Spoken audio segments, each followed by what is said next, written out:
Salut à toutes, salut à tous, bienvenue dans Hyperlink, votre cocktail de BD de Pixel qui revient pour un 92e numéro déjà consacré, ma foi, à une actualité assez importante puisqu'on va parler de Game of Thrones, la série des séries, j'ai envie de dire, un peu la série des années 2010 qui a entamé la 8e saison cette semaine. On a à peu près... Est-ce que tout le monde a vu l'épisode autour du plateau ? Oui. Oui, très bien, tout le monde est à jour. Parfait, pour en parler, nous avons deux invités de marque. Nora Boisoni, bonjour. Bonjour. Alors tu es journaliste à Slate, Uzbek Erika et Libération. Indépendante, ouais. Indépendante. Très bien, et tu animes le podcast Plan Culinaire. Absolument, rien à voir avec des dragons. Très bien. Et de l'autre côté, un autre membre du joli monde du podcast, ma foi, Eric Fofana, bonjour. Bonjour. Alors, tu as co-créé Comics Outcast, que tu animes également, et tu es chroniqueur à Whisperos. C'est ça. Il me semble que c'est un podcast. On a tous co-créé dans l'équipe. Et d'ailleurs, le nouvel épisode est disponible depuis ce matin. Très bien. Pour le début de la saison 8. Alors oui, bah, évidemment, Whisperos, Westeros, je pense qu'on a à peu près compris la thématique. Ouais. Donc deux invités bien placés pour parler du sujet du jour. On a un revenant en plateau, un marcheur blanc peut-être, je ne sais pas. Non. Alexis, comment vas-tu ? Ça va très bien, merci. Ça fait combien de temps qu'on t'a pas vu ? Oh, ça fait... La dernière fois, c'était pour Resident Evil, je crois, donc ça fait longtemps. Je suis très content d'être de retour en plateau pour pouvoir parler d'une série qui me tient à cœur. Je regarde Cédric maintenant. Très bien. Cédric, comment vas-tu ? Bah ça va. Moi on m'a vu il y a pas longtemps. Ouais, on t'a pas vu. Voilà, non, on t'a vu il y a pas longtemps, pardon. Ouais. Petit geek bougon, toujours. Non, pourquoi ? Tu avais pas mis au courant que c'était mon pseudo sur les internets maintenant, Petit Geek Bougon. Tout à fait. Non, mais c'est bon, les gens savent maintenant. Voilà. Et Chloé, comment vas-tu ? Bah moi ça va très bien, également. Très contente d'être là aujourd'hui pour parler Game of Thrones. Franchement, moi ça fait 2 heures que je danse partout et que je chante, donc à partir de là, je crois qu'on est bien parti. Parfait. Cette semaine, nous avons deux critiques. The Promised Neverland avec toi, Cédric. On parle donc à l'adaptation animée du best-seller. Oui, pas le manga, l'animé. Oui, voilà, on va parler de l'animé. Attention. Et de l'autre côté du plateau, Alexis, tu vas nous parler de Out There, Omega, The Alliance. Si je dis pas de bêtises. Édition définitive du jeu de Fibre Tigre qui est sorti récemment sur Switch. Studio Miklos. Studio Miklos, merci. Je l'avais plus. Du coup, c'est parti, j'ai envie de dire, pour les news.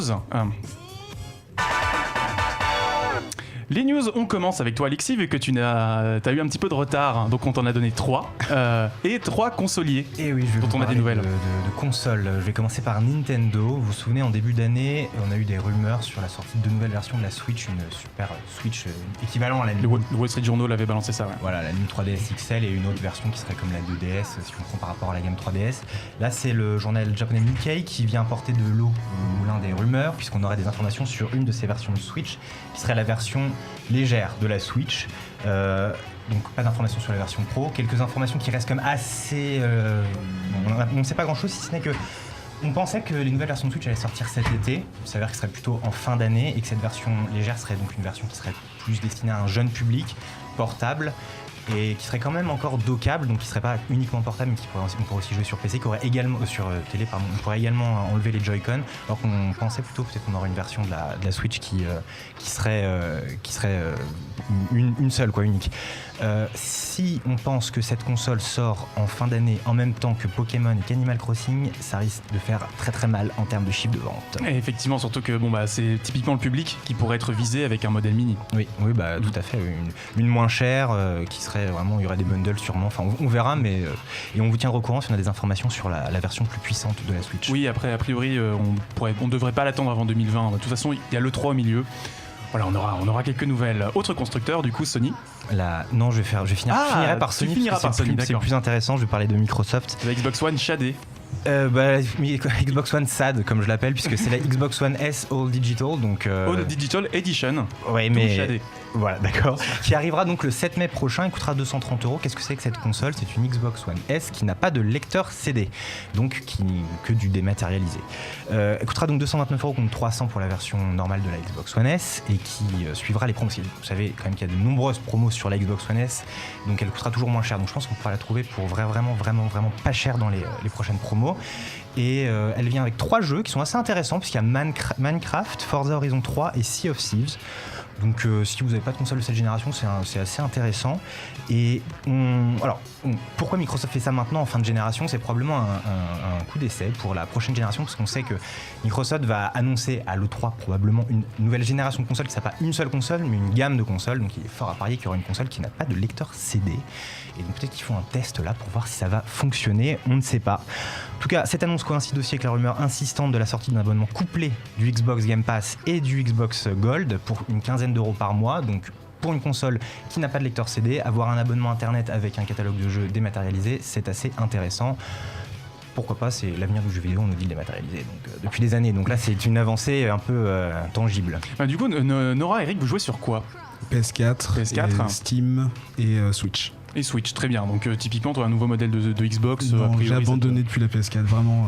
Et toi, Nora ? Alors Switch, Xbox et puis un peu PC. Mais je suis très casual moi, hein, donc et puis j'aime bien les jeux, j'aime bien plein de jeux différents, mais je déteste par les FPS. Ok. Je me sens absolument nulle à chier en FPS. Grand regret de ma vie, grande frustration de ma vie de pas pouvoir jouer même à Fortnite par exemple. Ah, effectivement. Non, mais le Game Pass, de toute façon, il y a un bon petit roulement. Donc, typiquement, si on est abonné au Game Pass, une Xbox HD, ce serait le bon modèle. Ah oui, non, tout Voilà. à fait. Enfin, je sais pas s'il y a encore des gens qui sont intéressés pour l'achat d'une console de cette génération, puisque là, avec l'annonce de PlayStation, on arrive vraiment en fin de génération là. Mais si c'est le moment. Justement, la prochaine génération, tu vas nous en parler. Oui, bah. Marc Cerny qui fait quelques indiscrétions chez Wired. Indiscrétion ou pas, hein, je pense que Sony veut communiquer, parce que Sony ne sera pas le besoin cette année, donc ils veulent communiquer en amont avant que tout le monde fasse leurs annonces, comme Google a commencé avec Stadia, comme Apple aussi avec leur projet de gaming. Apple Arcade. Sony veut pas rester un peu derrière tout le monde, donc Marc Cerny, qui est l'architecte de la PS4 et qui sera aussi l'architecte de la prochaine génération de PlayStation, il n'a pas parlé de PlayStation 5. Le magazine Wired, il a donné quelques informations sur cette console. Il n'y a rien de révolutionnaire. En gros, elle sortira pas cette année. On s'en doutait un petit peu. Ce sera en 2020. Il y aura des caractéristiques techniques qui sont dignes d'un PC gaming haut de gamme. Pas entrer dans les détails, mais en gros, il y aura un lecteur SSD. Et ça, c'est super parce qu'ils ont fait des tests sur Spider-Man, par exemple. Et là où sur PS4, l'open world de Spider-Man chargeait en 20 secondes, avec le lecteur SSD, il chargeait en 0,5 secondes. Donc ça fait quand même bienvenue dans le nouveau monde. Donc c'est assez chouette. Ça va révolutionner le game design. On verra si les jeux de la prochaine génération seraient peut-être plus gourmands aussi. Donc ça compensera. On verra comment ça se passe. Tu veux dire que Bloodborne 2 sera jouable ? Sur PC peut-être. La prochaine PlayStation donc, sera compatible avec le PSVR, ce qui est assez logique aussi, puisque mine de rien, avec toutes les promos assez agressifs qu'ils ont fait sur le PSVR, on le trouve donc pas mal de fois. Je crois qu'ils en ont vendu plus de 4 millions maintenant. Donc ça aurait été bête de le rendre non compatible avec la prochaine PlayStation. Il y aura un lecteur physique, hein, pas comme sur la prochaine Xbox, sur la Xbox SAD. Et compatible 8K, mais ça pour l'instant je pense que c'est dans prochaines années. Et surtout il y aura une rétrocompatibilité avec des jeux PS4. Alors pas tous les jeux PS4, c'est pas très clair. Sony a une communication qui est assez intéressante mais pas tout à fait claire. Il nous dit juste que il y aura des jeux PS4 qui sont rétrocompatibles. On ne sait pas comment, si c'est via les galettes PS4, si c'est avec des mises à jour, si c'est les jeux en téléchargement, etc. On verra. Mais il y aura également du cross-platform entre la PS4 et la PS5, ce qui veut dire que des jeux comme Death Stranding probablement sortiront sur les deux plateformes, comme c'était le cas entre la PS3 et la PS4. Bref, pas d'informations supplémentaires ni sur le prix ni sur les fonctionnalités cloud de la machine, mais il y en aura probablement d'ici la fin de l'année. Très bien. Cross-platform PS4, PS5, peut-être que ce sera le prochain Horizon qui a leaké, n'est-ce pas, Chloé ? Bah oui, parce qu'il s'est passé des trucs à la Star Wars Celebration à Chicago, là, dernièrement. L'info remonte au 12 avril, mais c'est la comédienne de doublage Janina Gavankar qui aurait fait une petite boulette en off parce qu'elle était interviewée par un fan de Star Wars qui lui demandait un peu d'informations sur Horizon Zero Dawn. Et elle a laissé échapper que pour la suite, elle connaît déjà de grands secrets et que ça va être très très intéressant. Sauf qu'elle ignorait qu'elle était filmée. Donc la vidéo a fait pas mal le tour du monde sur Twitch, a été supprimée entre temps, mais en tout cas Reddit ne s'est pas privé en tout cas de relayer l'information. Donc ça laisse penser déjà que son personnage, qui est un personnage secondaire, pourrait avoir une certaine importance dans le deuxième opus.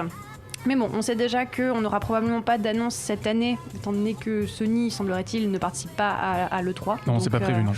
À partir de là, on n'aura pas trop de nouvelles sur Horizon Zero Dawn, mais on espère, en prenant un peu notre mal en patience, avoir une belle surprise pour la sortie de la PS5 avec un deuxième opus. Plutôt sympa Horizon. Je sais pas si vous y avez joué autour du plateau. Pas du tout. Si. Moi, oui, toi, oui. Moi, j'ai beaucoup aimé. C'est pas révolutionnaire, mais l'histoire était assez prenante et c'était bien fait. Il y avait des ambitions, pas des grandes ambitions, mais des petites ambitions ils arrivaient bien à les faire. J'ai pas fait le DLC en revanche. Et en revanche, je trouve cette news intéressante parce qu'elle l'a bien dit. Mais c'est encore une fois un bad buzz naze, quoi. C'est genre, l'actrice a dit qu'il y avait une suite. Bon, sans doute qu'il y a une suite. Il a cartonné le jeu pour être débile. Elle a rien révélé. Elle a dit il va y avoir des trucs. Heureusement qu'il va se passer un truc. Je vais pas jouer au jeu pour qu'elle aille faire des pique-niques. Non mais c'est cool que ça puisse avoir peut-être un petit héritage, que ça donne lieu à une vraie saga quoi. Pour être intéressant. Le 1 partait vers ça.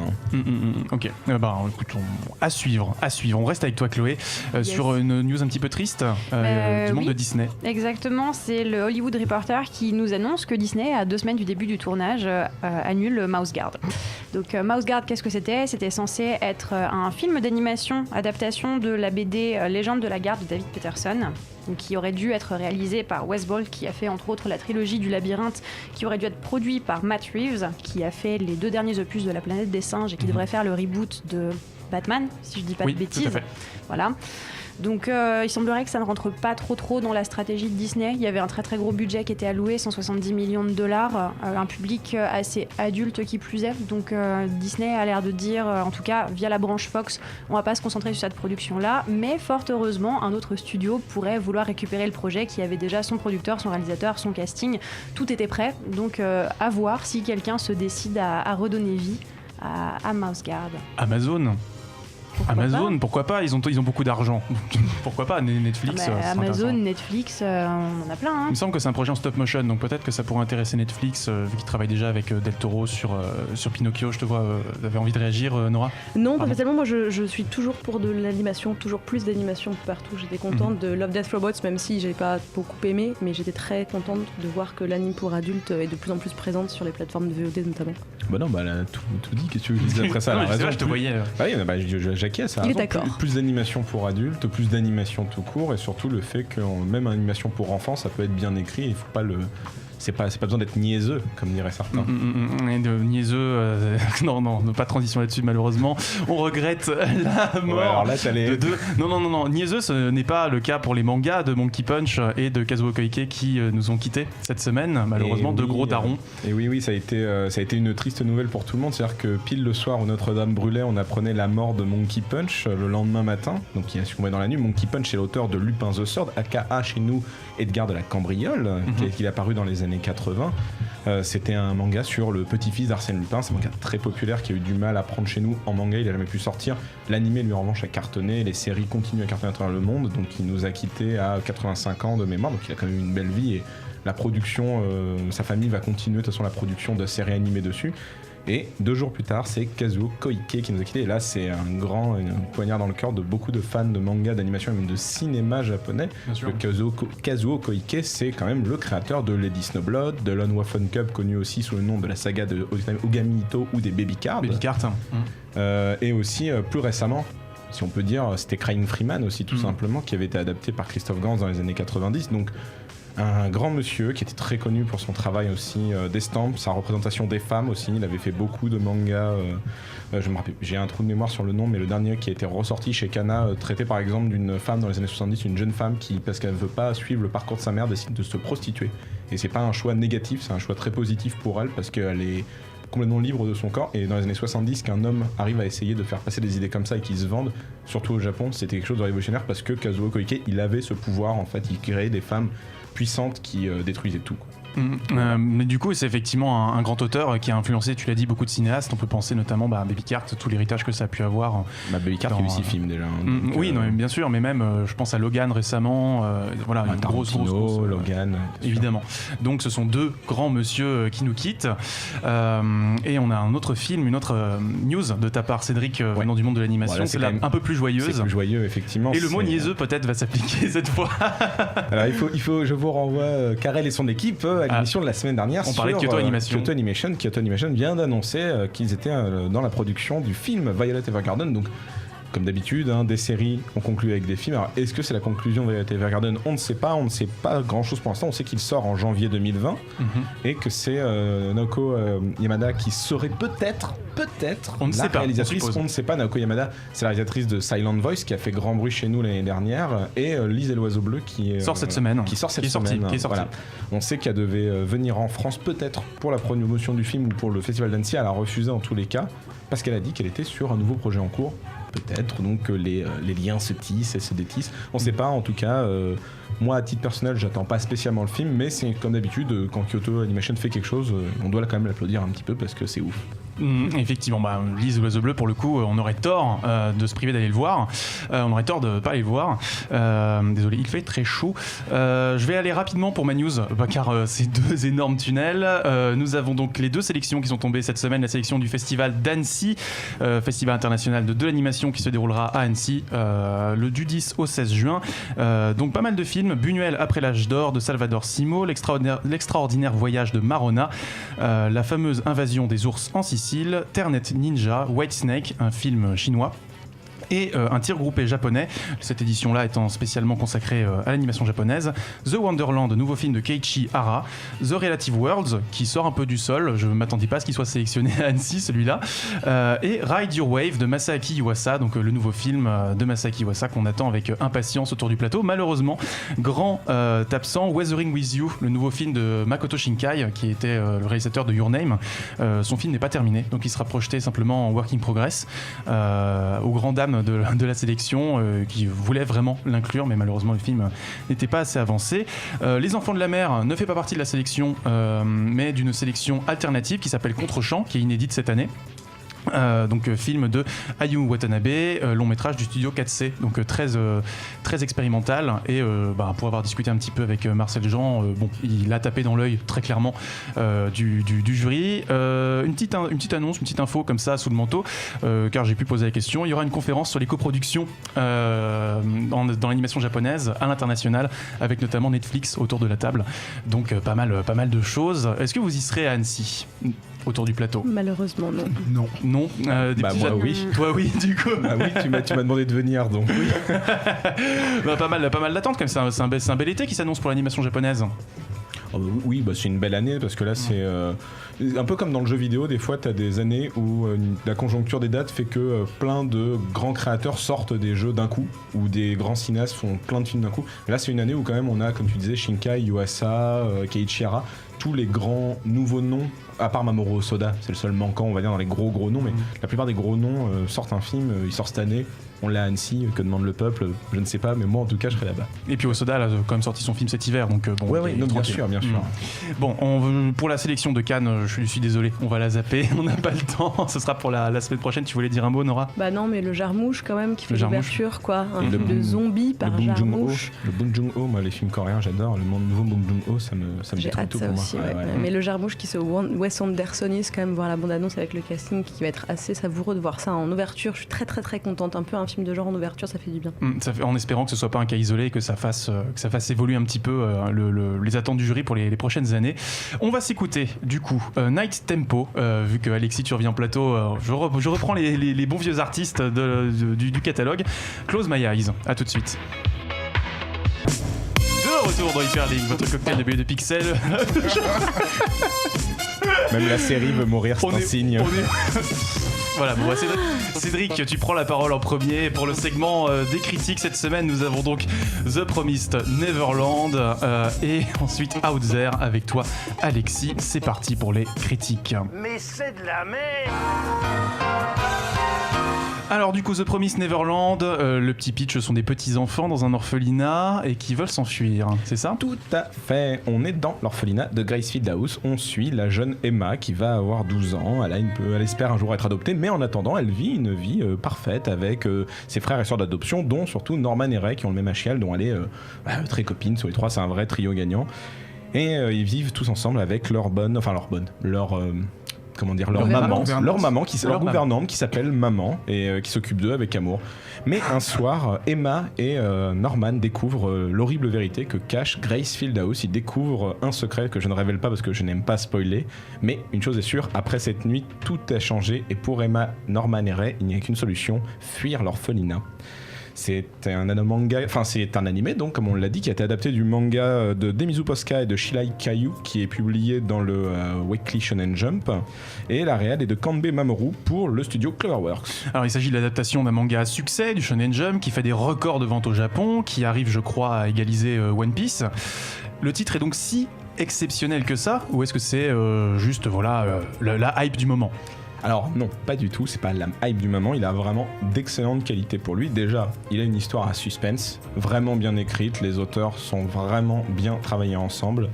On ressent quelque chose qui est dans la veine de Death Note, c'est-à-dire que c'est plus que de l'action, c'est plutôt de l'énigme, c'est plutôt un jeu d'esprit entre maman et les enfants, qui va réussir à prendre le pouvoir sur l'autre dans l'orphelinat, et comment leurs orphelins vont réussir à quitter l'endroit surtout sans subir le sort qu'ils vont peut-être subir.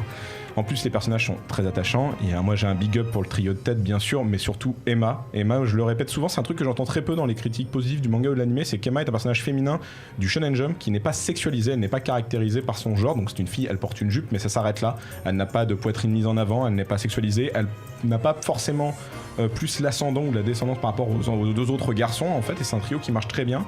Et en fait, c'est juste de l'amour et du choupi, ces trois personnages, alors qu'ils vivent des choses horribles. Donc ça me fait des émotions très bizarres en moi. Et en plus de ça, il y a un dernier point positif, c'est le design du manga d'Emizu Posca. C'est une autrice qui a un talent fou. Elle était connue surtout pour de l'illustration originellement. C'est son premier manga, elle a explosé au Japon. C'est une des raisons du succès du manga au Japon en tout cas, et qui fait qu'en moins de 1 an et demi, un animé a été fait, ce qui est très très rare en termes de temps de production. Alors tout ça c'est très bien, mais là tu me vends surtout les qualités du manga en parlant du contexte de l'animé, mais on parle quand même de l'animé. Donc est-ce que tu vas me dire que c'est une adaptation trop fidèle, ou au contraire une adaptation ratée en restant fidèle au petit geek bougon que tu es? Eh ben non, c'est quand même une bonne adaptation. J'ai des réserves, il faut nuancer le propos, mais on est quand même sur une bonne adaptation. Pour une fois, je critique quelque chose de positif, c'est rare, il faut le noter. Premièrement, déjà, la réalisation de Kanbe Mamoru, elle est assez léchée. Il y a des très beaux décors, il y a un très beau design. Certains procédés de mise en scène sont plutôt pas mal et se différencient du manga. Donc, il y a des séquences point of view et il y a surtout souvent des plans qui ont en effet de balancier pour rappeler, entre autres, le temps qui passe, mais peut-être aussi une espèce de guillotine ou une faucheuse qui se rapproche des personnages inéluctablement. Donc, il y a des petites idées, il y a des petites instances qui marchent très bien, je trouve, et qui ont été notées par énormément de gens sur les internets. Il y en a des gens plus talentueux que moi qui vous feront des meilleurs descriptifs de la série. Ensuite, il y a un choix de mettre en avant plutôt les arrière-plans, la couleur, la musique, parce que, comme j'ai dit, on n'est pas sur un animé d'action, donc il y a beaucoup de scènes qui vont être très statiques, donc il faut happer l'œil du spectateur avec d'autres choses. Donc là, ça marche assez bien. Mais du coup, ça donne qu'on a un animé qui est visuellement présentable, très beau, mais peu mobile, ce qui amène qu'il y a très peu de Sakuga. Il y a très peu, donc le Sakuga, là aussi je vous renvoie à pas mal de sites et de vidéos YouTube qui vous expliqueront, mais en gros c'est l'art du mouvement dans les animés japonais. Là, il n'y en a pas tant que ça, et en fait il est plus centré sur les détails. Par exemple, dans l'épisode 1, le Sakuga est plus mis sur la tête de Emma et Rei, et le visuel de leur expression face à l'horreur de la vérité qu'ils ont découvert. Et voilà. Et le dernier point qui est un peu négatif selon moi, en revanche, c'est qu'il y a eu un choix de couper certains pans de l'histoire et de la narration, ce qui est problématique quand on a un manga à intrigue. Le plus gros problème, ce qui peut se comprendre, c'est d'avoir enlevé tous les moments dans la tête des personnages, parce que c'est pas très cinématographique, mais ils ont pas essayé de le remplacer par autre chose, ce qui fait que des fois il manque des bouts d'intrigue, et je me dis mais dans le manga ça me semblait quand même plus clair. Là j'ai l'impression qu'il faut que j'accepte la vérité et passer à autre chose, et moi c'est pas une grosse qualité pour moi. Donc au final, Promised Neverland, c'est pas une purge, loin de là. Entre une histoire avec des personnages au top, une mise en scène soignée, une BO parfois inquiétante, parfois féerique, Cloverworks prend le chemin de la sécurité en optant pour une série avec peu de prise de risque, mais un résultat garanti pour moi.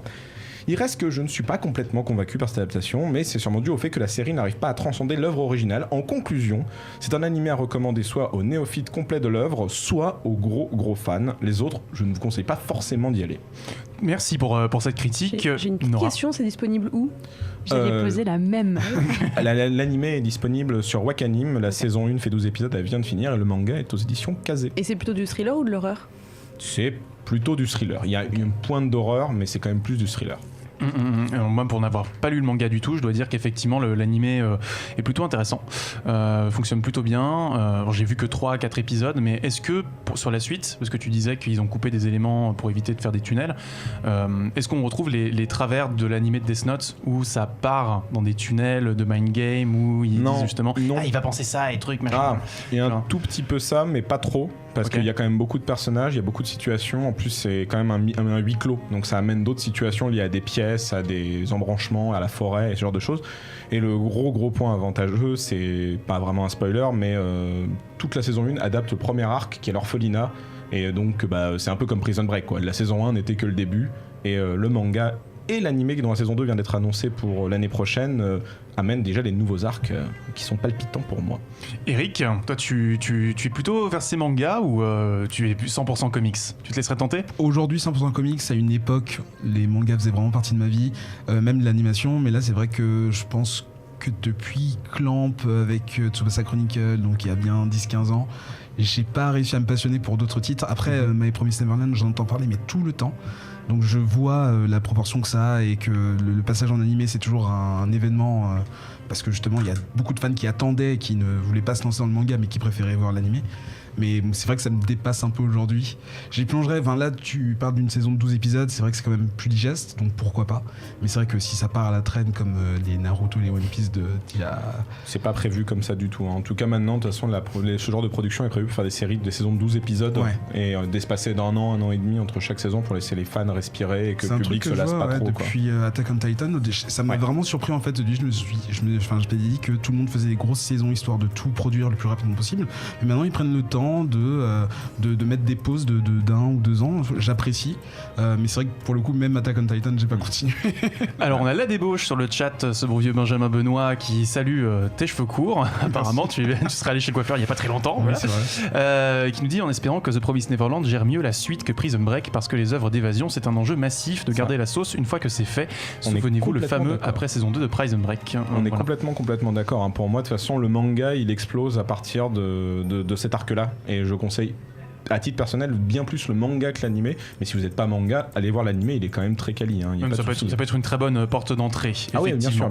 Merci pour cette critique Cédric, on va passer à toi Alexis, on va passer dans le monde merveilleux des jeux vidéo, n'est-ce pas, sur Switch, avec donc Out There. Fin février, on apprenait qu'allait arriver sur Switch une version améliorée du jeu du studio français Miklo, Out There Omega, et c'est donc le 9 avril qui est arrivé sur Switch en exclusivité, Out There Omega Alliance Edition. Out There Omega Alliance est un jeu d'exploration spatiale avec une ambiance très particulière puisqu'il décrit très très bien, très efficacement le désespoir, l'émerveillement et le danger de voyager dans le cosmos. Vous êtes un pilote qui était censé voyager à Ganymède, qui est une lune de Jupiter en sommeil cryogénique, mais malheureusement, à votre réveil, votre vaisseau est en train de flotter dans un coin totalement inconnu de la galaxie. Un bref tutoriel plus tard, vous avez récupéré une technologie d'une plateforme extraterrestre abandonnée et vous avez acquis la capacité de plier l'espace et de parcourir d'énormes distances. Le jeu vous donne alors une destination que vous devez atteindre tout en gérant vos ressources entre chaque saut. Dès lors, vous allez alterner gestion des ressources, exploration de parties de l'espace et choix narratif généré aléatoirement puisqu'il s'agit d'un roguelike. En effet, vous allez mourir de nombreuses fois et donc tout recommencer. Vous périrez peut-être en tentant de collecter des ressources, par une rencontre malheureuse ou parce que vous aurez brisé votre foreuse et que vous ne pourrez plus rien miner. Le plus souvent, vous allez tout simplement manquer d'oxygène ou de carburant et votre vaisseau deviendra votre tombeau. Donc tu as lâché le mot magique, c'est ta marotte, c'est les roguelikes quoi. C'est un roguelike. Est-ce qu'il transcende la formule ou est-ce qu'il la suit religieusement ? Alors, non, c'est assez classique, mais vous commencez chaque partie avec une technologie limitée, suffisamment de ressources pour explorer et exploiter surtout une partie de système stellaire. Et pendant que vous jouez, vous pouvez découvrir des éléments d'histoire qui vous donnent diverses fins, divers objectifs que vous pourrez finir durant cette partie en particulier. Après, la perspective, donc on voit des images là, mais je sais pas trop. La perspective du jeu passe de la carte du système à des planètes individuelles, vous permettant d'exploiter des ressources telles que l'hydrogène que vous utiliserez comme le carburant ou du fer à utiliser pour la réparation du vaisseau. On l'a vu juste derrière Karel à l'instant, mais c'est déjà parti. Bref, vous pouvez accéder à une carte de votre vaisseau qui est basée sur une grille et qui représente l'équipement et les ressources que vous transporterez. C'est votre sac à dos en fait dans un RPG si on veut. C'était une sorte de tableau de bord où vous pourrez créer des nouveaux équipements basés sur les technologies que vous aurez découvert au cours de la run en question. Alors oui, c'est un roguelike et oui, c'est trop bien parce qu'il y a tellement de choses à faire, tellement de trucs à débloquer. Comme dans tout bon roguelike, à chaque fois que vous allez faire une nouvelle partie, vous allez débloquer plein de trucs. Enfin, en tout cas au début. Il y a beaucoup de succès à débloquer, de vaisseaux à découvrir, d'arcs narratifs à explorer, de fins à expérimenter. On s'ennuie pas et durant les premières parties c'est assez grisant et ça peut compenser une difficulté qui même en mode facile parfois est assez rebutante parce qu'au début on va mourir, on va pas trop comprendre pourquoi. Le style graphique du jeu il est très simple, très efficace, on peut le voir à l'écran. C'est un genre comic book épuré, une DA qui est très bonne et à chaque fois qu'on découvre un nouvel environnement on est ravi parce que c'est souvent très bien fait. Alors dans les points négatifs, Le problème, c'est que parfois, comme c'est un roguelike, la chance a parfois autant d'impact que la stratégie. Il peut vous arriver d'avoir une partie qui est très bien engagée et tout va repartir en fumée parce que après quelques sauts, vous allez avoir de la malchance, un événement aléatoire qui va par exemple vous faire perdre la moitié de votre carburant et puis après vous n'allez pas retrouver de ressources, donc vous allez simplement mourir. Ça rend le jeu parfois frustrant, d'autant plus que très très peu d'éléments sont gardés d'une partie à une autre, et devoir tout recommencer à chaque fois crée parfois un réel sentiment de redondance, car les premières minutes de chaque partie sont en fait toujours exactement les mêmes. C'est un roguelike, mais là c'est vraiment très redondant. Il manque peut-être une variété de gameplay pour rendre le jeu vraiment excellent.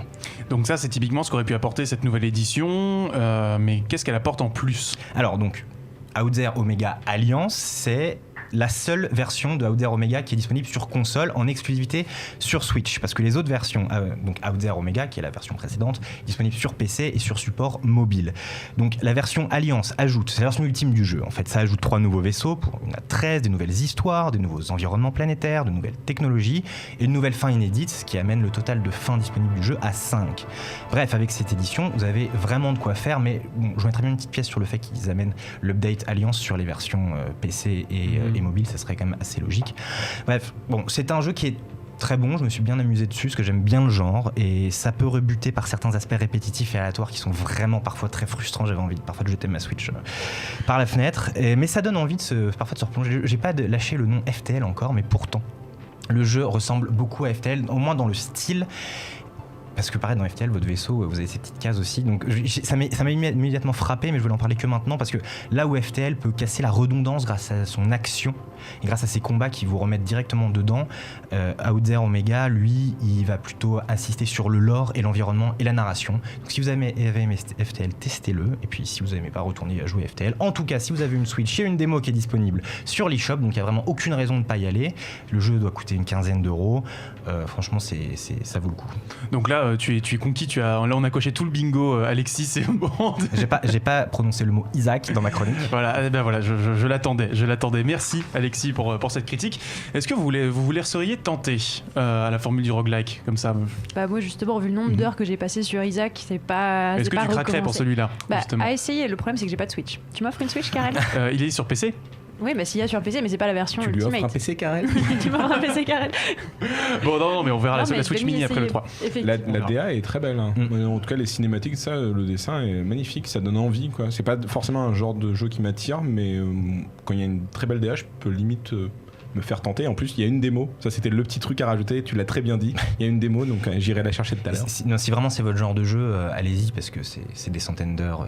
C'est dangereux, peut-être d'ailleurs. Je vous conseille vraiment d'y aller, parce que c'est vraiment le genre de jeu qui peut vous happer. Mais c'était une très bonne découverte. Je n'avais pas joué aux autres éditions de Outzer. C'est la première fois que je découvrais. J'étais très agréablement surpris. Nora? Pareil, en fait, la DA, ça m'a beaucoup tenté. Là, en fait, s'il y a une démo, effectivement, c'est un peu ok, très bien, jackpot. Je vais tenter sur la Switch. Même si c'est vrai que c'est pas du tout mon genre de jeu, en fait. Je joue à des trucs complètement différents de ça. Le studio Miklo, ça a sorti un nouveau jeu. Alors, le nom, c'est Sigma Theory, il me semble. Sigma Theory, sur PC, qui doit sortir ces jours-ci. Et si vous avez une copie de Outzer Omega sur PC, vous avez 25% de réduction sur le nouveau jeu du studio Miklo. Il a des parts dans le studio, apparemment.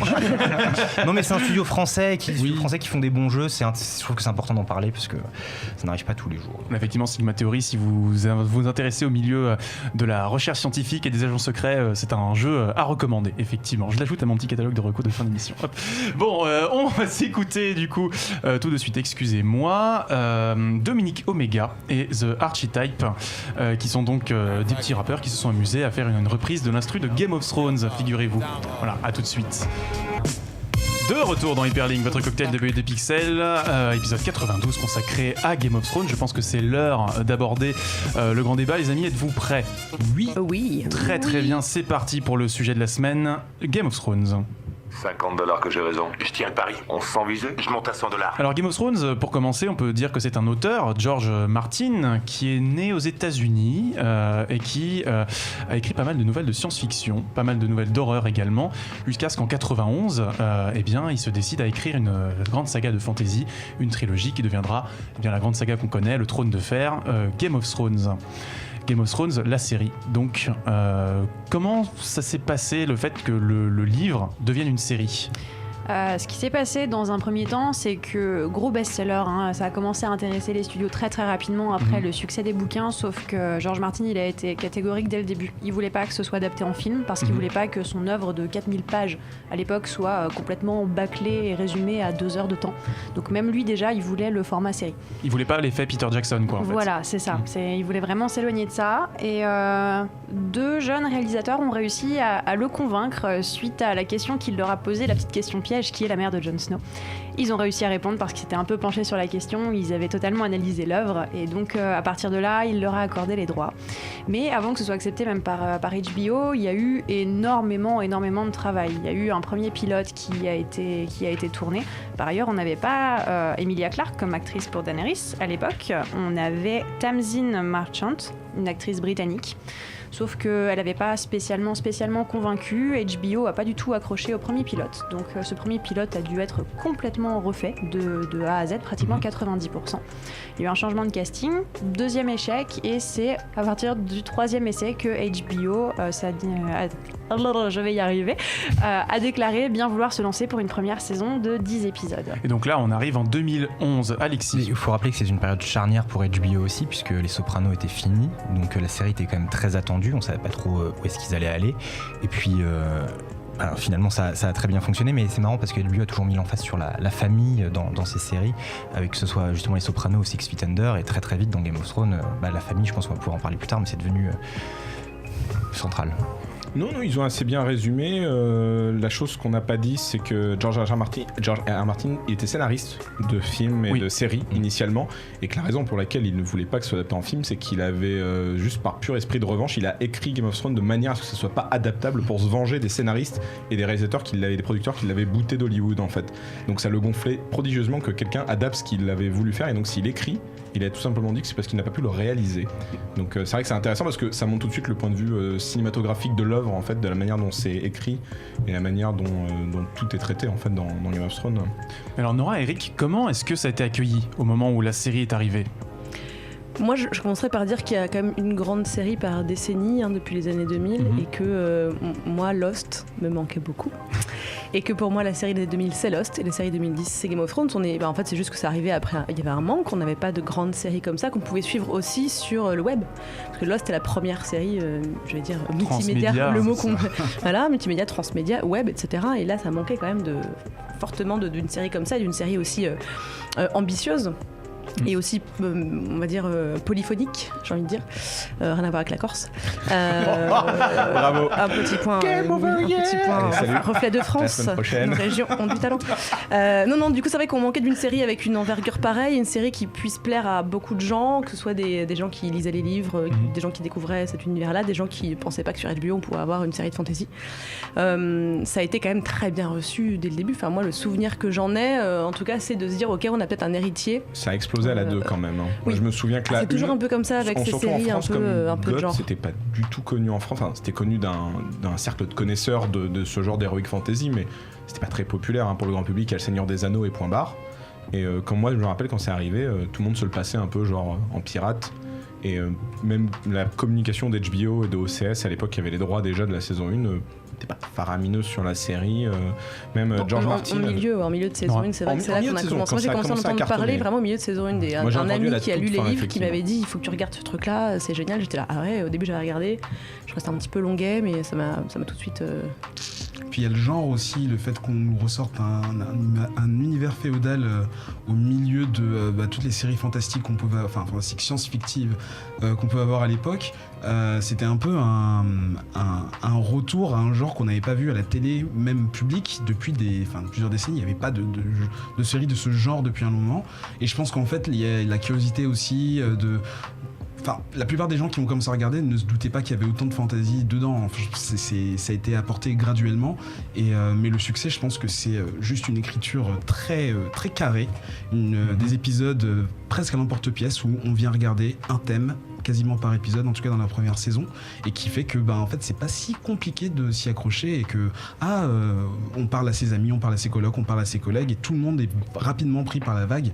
Et je pense que le succès de la série est venu aussi comme ça, parce que la saga en termes littéraires, en termes de chiffres, c'est rien à voir. Alexis. Le livre est un véritable livre d'aventure au sens premier du terme tel qu'il existait au 19e siècle, sauf que la différence c'est qu'on a des personnages qui sont beaucoup plus complexes que dans les histoires à la Jules Verne par exemple. Et la série en fait, je trouve que c'est assez intéressant parce que c'est finalement une série qui reprend les codes du soap opéra, mais en mettant dans un univers qui n'est pas du tout un univers de soap opéra. Et ça c'est assez original peut-être, et ça a créé le fait que n'importe qui peut s'intéresser à Game of Thrones dans les catégories d'âge et même les personnes un peu plus âgées que nous, parce qu'on pourrait dire que la cible est le geek un petit peu entre 15 et 35 ans, et finalement en fait non, tout le monde, peut-être pas tout le monde, mais beaucoup de monde connaît au moins l'univers de Game of Thrones. Je pense que c'est lié au fait que ce soit une sorte de soap opéra. Je pense que ce qui a rebuté, moi, c'est ce que j'ai entendu au début quand j'ai moi-même conseillé la série, quand on me l'a conseillé, et que c'était des gens, effectivement, des geeks qui avaient lu le bouquin, des potes qui étaient à fond dedans. On m'a dit, mais attends, moi, les trucs de dragon, tu sais, genre, c'est pour les gamins, quoi, les trucs de dragon. Oui, et je leur ai dit, mais en fait, c'est pas ça l'histoire. Enfin, genre, je t'en supplie, regarde, ce n'est pas une histoire de dragon. Et même si, on s'en fout, il y a quand même plein de choses autour, et c'est vrai que c'est ce que les gens m'ont dit au début. Moi, les trucs complètement, j'ai passé l'âge, ça me saoule, j'aime pas ça. Et en fait, il y a plein de gens aujourd'hui qui ont suivi encore plus que les gens qui au début étaient en mode ouais, trop super. Mais justement, à qui ça s'adresse du coup Game of Thrones si on parle de la saison 1? Bon, là aujourd'hui, c'est quand même une série qui est quand même qui bat un peu tous les records, mais au début, quel public est-ce qu'il visait? Est-ce qu'il visait un noyau dur de fans, ou est-ce qu'il cherchait à légitimer C'est le même public qu'HBO. C'est HBO, c'est quand même un public qui n'est pas forcément jeune, c'est un public de... HBO, c'est une chaîne de niche, c'est une chaîne payante, ils sortent pas beaucoup de programmes, il y a des créations originales qui coûtent très très cher, en fait eux ils misent sur la qualité plutôt que la quantité, donc quand HBO sort un truc, en général c'est quand même super chiadé.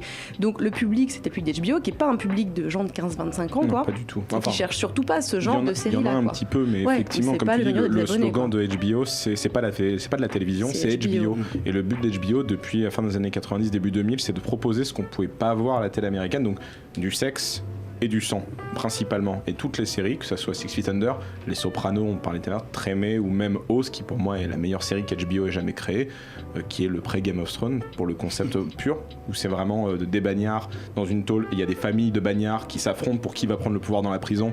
Voilà. Il y avait déjà du cul et de la violence à tous les épisodes, quoi. Et c'est un peu un gimmick putassier pour faire venir les gens.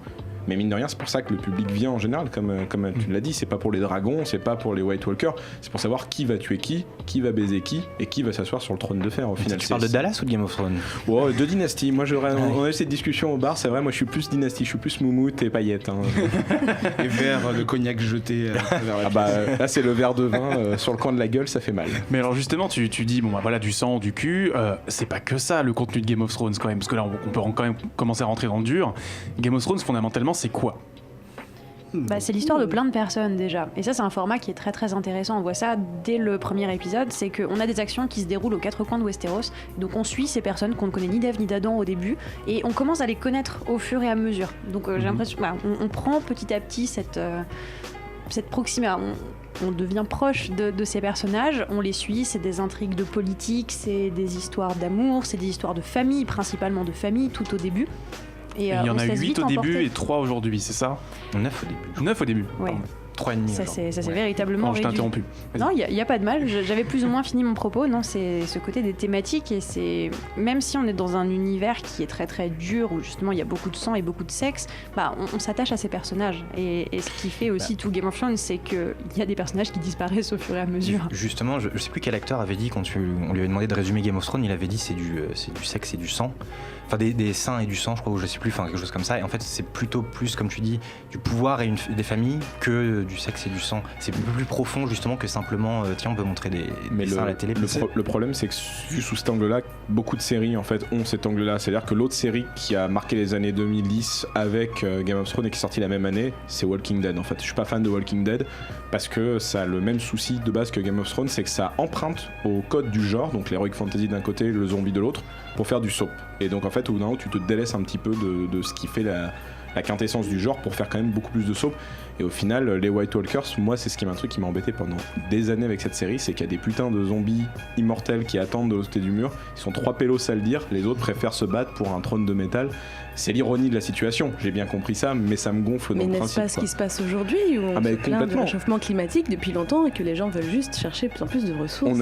On est d'accord. Mais moi, avec 3 dragons, ça fait longtemps que je l'aurais brûlé, Cersei. C'est vrai qu'il y a des trucs de longueur, de lenteur, de longueur même, d'ennui. Moi, je vais juste revenir sur le genre fantasy et je pense que c'est là que c'est intéressant. Pour moi, c'est un genre qui est polyphonique.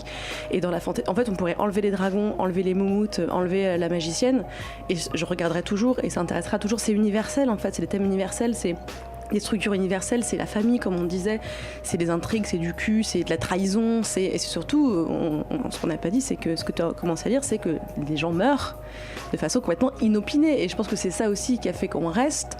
C'est quand même dans l'épisode 1, il se passe un truc un peu sympa. Ça, ouais. On se dit, ouh, dis donc, je vais peut-être rester parce que si ça se passe encore comme ça va commencer à être rigolo. Inopiné, ça voudrait dire qu'il n'y a aucun effet de mise en scène pour annoncer leur mort. C'est-à-dire là, à un moment, il y a un extrait, on voit Littlefinger, il a 2 doigts de se faire tuer par les mecs de Cersei. C'était vraiment inopiné, il se ferait flinguer et on passe à autre chose. Et là, tu fais mode, t'es choqué.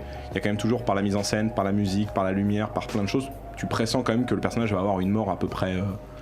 En tout cas, un truc qui va marquer le fait qu'il meurt, ça y est. Et par la charpente thématique, du coup, parce que typiquement, je pense à la mort d'un certain personnage, généralement, c'est un avertissement qui n'est pas écouté, oui. Et tu as toute une connotation, l'hubris, par exemple. La série va quand même chercher beaucoup chez Shakespeare. Shakespeare, typiquement, Macbeth, c'est ah bah non, tu ne peux pas violer cet interdit-là parce que c'est contre l'ordre cosmique et naturel des choses, et parce que l'appétit de pouvoir est ce qu'il est, la justice, la poétique justice va s'abattre sur le personnage ensuite. Il y a toujours cet ancrage littéraire là très très présent chez dans Game of Thrones. Mais dans toutes les séries de HBO, mais là où elle a raison, c'est que les gens connaissaient pas HBO spécialement avant, sauf là encore une fois un public de niche, donc c'était la découverte de la formule HBO.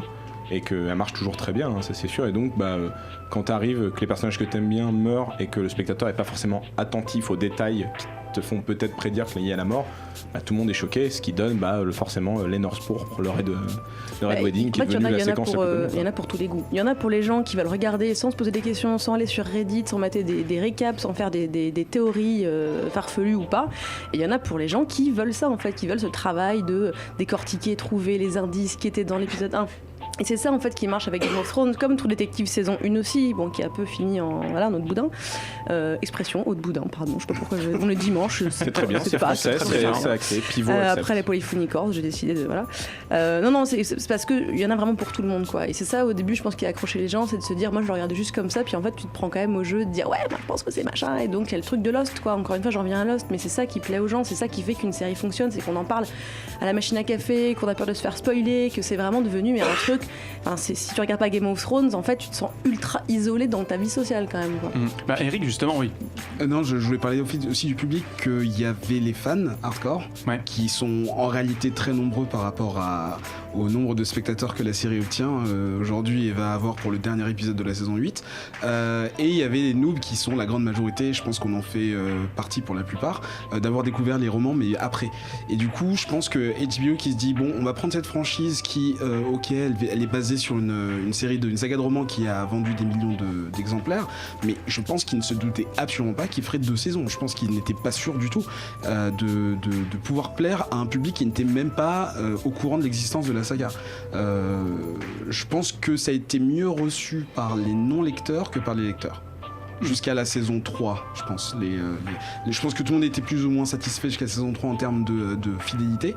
Mais je pense qu'après, beaucoup de gens ont dû avaler la pastille et se dire, ok, là je regarde un autre média, c'est autre chose. On va pas commencer à chipoter. Effectivement, tu parlais de Reddit. C'est un peu le paradis et l'enfer, cet endroit-là, si tu veux des détails ou tu veux poser des questions. Mais je pense que le pari de HBO là-bas, c'était mince, en fait on a une base de fans qui vont sûrement nous emmerder si le gant n'est pas de la bonne couleur ou si les yeux de ce personnage ne sont pas comme ils ont été décrits à l'origine, mais en réalité au final ces voix-là elles sont beaucoup plus basses que la clameur populaire de juste de voir un personnage qu'on aime bien parvenir à son but, ou quelqu'un qu'on n'aime pas mourir, ou la surprise de quelqu'un qu'on aime bien qui meurt, et ainsi de suite, quoi. Mais justement, vu que tu animes Whisperos, est-ce que tu sens qu'il y a une évolution du public qui suit les séries Quand on voit les personnes qui interviennent avec nous, clairement, ce sont des personnes qui ont pris la série soit en cours, c'est-à-dire même pas en 2011 quand elle est sortie en France, non en 2011, oui. 2011. Mais qui l'ont pris, je pense, avec le bouche à oreille dont tu parles, le fait d'entendre parler à la cafette, de parler de certaines familles de grands personnages, même parfois de monstres, que ce soit les zombies ou les dragons. Je pense que ça attire des gens qui, même aujourd'hui, nous on a lancé le podcast il y a 2 ans, des personnes qui ont commencé la saga au milieu de nos épisodes, parce que en fait c'est toute l'histoire, c'est tout le cheminement qui m'intéresse. Donc je pense qu'il y a les coffrets DVD de l'intégrale, elles vont continuer à cartonner, mais des années après la fin de la saison, la série, je pense. Justement, pour peut-être revenir sur le lien avec le livre, je vois sur le chat on a Link Belmondo, c'était un très beau pseudo. Belle combinaison. Qui nous dit, et c'est pas je l'ai lu beaucoup en préparant l'émission, que la série baisse son qualité à partir du moment où elle a pris de l'avance sur les livres, comme si en fait les scénaristes étaient pas très bons, et qu'une fois que Martin parce que Martin était lui-même scénariste au début aussi sur la série, et puis il est parti. Il faut finir les bouquins. Parce que Ils vont pas se finir tout seul. J'espère qu'il a réussi à les finir d'ailleurs. Mais est-ce que vous pensez vraiment qu'il y a eu est-ce que vous avez senti une différence à partir, oui. C'est à partir de la saison 5, c'est ça? Moi, je à partir trouve de la 6, que du coup. à partir de la fin 4, début 5, en fait, il y a un truc, c'est qu'ils ont vu qu'ils arrivaient, un peu comme à l'époque avec Full Metal Alchemist, ils ont vu qu'ils arrivaient jusqu'à ce qui avait été produit. Il fallait créer autre chose, seulement jusqu'à présent, ils adaptaient. Donc, adapter, c'est pas plus simple, mais disons que tu as quand même déjà une grosse base d'histoire et tu peux plutôt nuancer tes personnages, créer tes situations un peu plus. Voilà. Là, il fallait quand même créer des nouveaux pans scénaristiques. Il fallait pas forcément que ce soit en plus la même chose que le roman exactement. Donc, ils ont beaucoup discuté avec Martin pour ça, mais ça amène forcément des trucs. Il y a beaucoup de contemplation quand même à partir de la saison 5. Je sens que ça navigue un peu à vue quand même, parfois, c'est vrai. Moi, j'ai pas lu tous les livres. C'est à partir de la 5, je crois que la Calicie, elle est dans sa pyramide là. Elle passe 2 saisons dans une pyramide à parler avec des esclaves. Elle passe 2 livres et demi dans les romans, donc c'est aussi. Il y a même tout un livre dans lequel on la voit pas du tout. Donc il y a tout ce. En fait, il y a un problème, mais qui est vraiment technique par rapport à la saison 3 ou livre 3, c'est que c'est à partir de ce livre-là que les histoires commencent à passer de continent à continent, et les sauts de temps vont aussi affecter certains déplacements. C'est-à-dire qu'on a Arya qui est à Braavos, on a Dany qui est à Meereen. Bien, parfois, en fait, leurs intrigues à elles avancent plus vite que ce qui se passe sur le continent de Westeros, et des fois c'est l'inverse. Donc il y a eu tout un écrasement, un étalage qui a dû être fait sur plusieurs storylines qui se retrouvent dans la saison 4 où c'est le bordel absolu, parce que pareil, dans saison 4, en fait, c'est un livre qui est divisé en 2, c'est-à-dire que vous avez le livre 4 qui est dans sur un continent, et le livre 5 qui est au même moment mais sur le même continent. Donc il faut adapter des choses du futur avec le présent, plus prendre en compte les déplacements physiques qui, on l'a bien vu dans les saisons 6 et 7. C'est ridicule dans la voilà.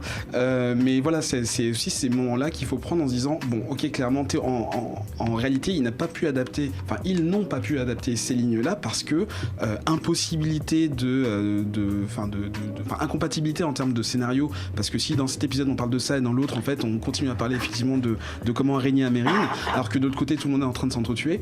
C'est tout cet équilibre-là, et franchement, bon, c'est vrai que je me plaignais beaucoup à une époque, mais je me dis, ça devait être un travail de dingue de devoir se dire qu'il faut qu'on soit fidèle à l'œuvre originale, mais qu'en même temps, il faut qu'on puisse inventer des histoires qui tiennent la route jusqu'à la fin, sachant qu'on n'a pas la fin. On a une ligne plus ou moins en pointillé, et c'est à nous de tenir à la fois nos promesses quant au bouquin original, c'est-à-dire de scénarios qu'ils n'ont pas créés à la base, de respecter les fans, parce que il faut quand même qu'on puisse acheter un livre qui ait une fin différente à la fin, et en même temps satisfaire juste les téléspectateurs qui ont suivi la série de l'épisode 1 jusqu'au dernier épisode de saison 8. Ça, c'est impossible, je ne veux pas être dans leurs chaussettes le soir de la diffusion du dernier jour, parce qu'à mon avis, ils vont se faire tweeter des insultes de non, je fais pas ça. Syndrome Lost. Ouais. Le public occidental découvre les problématiques inhérentes à l'industrie de la japanimation, c'est bien.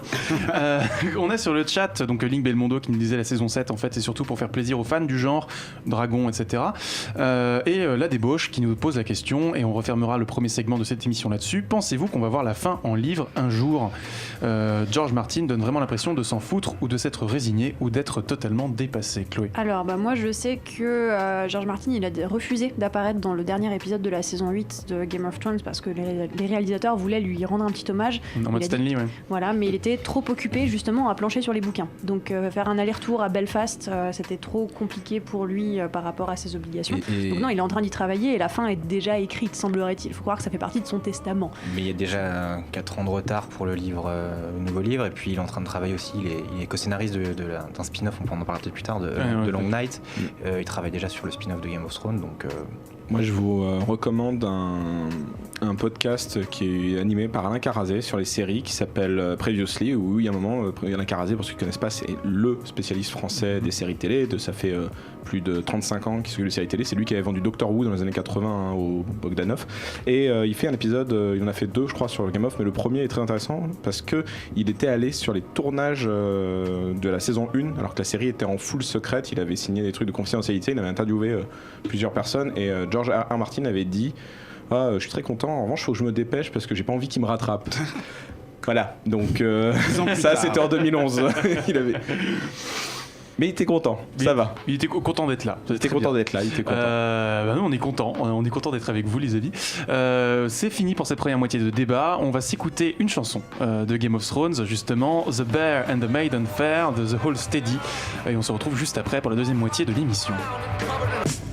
De retour dans Hyperlink, tout va bien Cédric ? Oui. Tout va bien Chloé ? Yes. Tout va bien Alexis ? Tout va bien Nora, Eric ? Oui. Très bien, parfait. Bon écoutez, on a je pense battu un petit peu tout le contexte, tout l'entourage de Game of Thrones, comment la série se positionne aujourd'hui et ce qu'elle a apporté au médium. Maintenant, si vous voulez bien, on va attaquer plutôt le contenu de la chose, et Dieu sait s'il est vaste, donc on va essayer d'aller vite. Game of Thrones, c'est une série d'abord qui refuse le manichéisme, mais qui se prive pas d'avoir un œil très critique sur ses personnages, notamment sur tout le système aristocratique. Alexis. Oui, enfin... C'est un axe que tu as proposé. Ce qui est intéressant surtout, c'est de voir qu'au début, on a un modèle qui est très très classique dans la saison 1 de pouvoir et de relations de pouvoir, avec un même type de personnage qui détient le pouvoir, un homme blanc d'un certain âge, etc. Et ça va vraiment évoluer. Après, quand tu te rends compte par rapport aux personnages, ce qui est intéressant dans l'héroïsme des personnages, c'est leur capacité à s'émanciper de ce qu'ils sont vraiment au début, en vivant des choses un peu horribles. Mais les personnages qui n'évoluent pas, en fait, ils meurent parce qu'ils sont pas capables justement de s'adapter à l'évolution du monde. Le seul contre-exemple serait peut-être pour Cersei, qui est toujours le même personnage. Voilà. Mais sinon, Daenerys, Sansa, donc ce sont des personnages féminins qui vivent des choses horribles, mais qui sont plus du tout les mêmes aujourd'hui par rapport au début de la saison 1.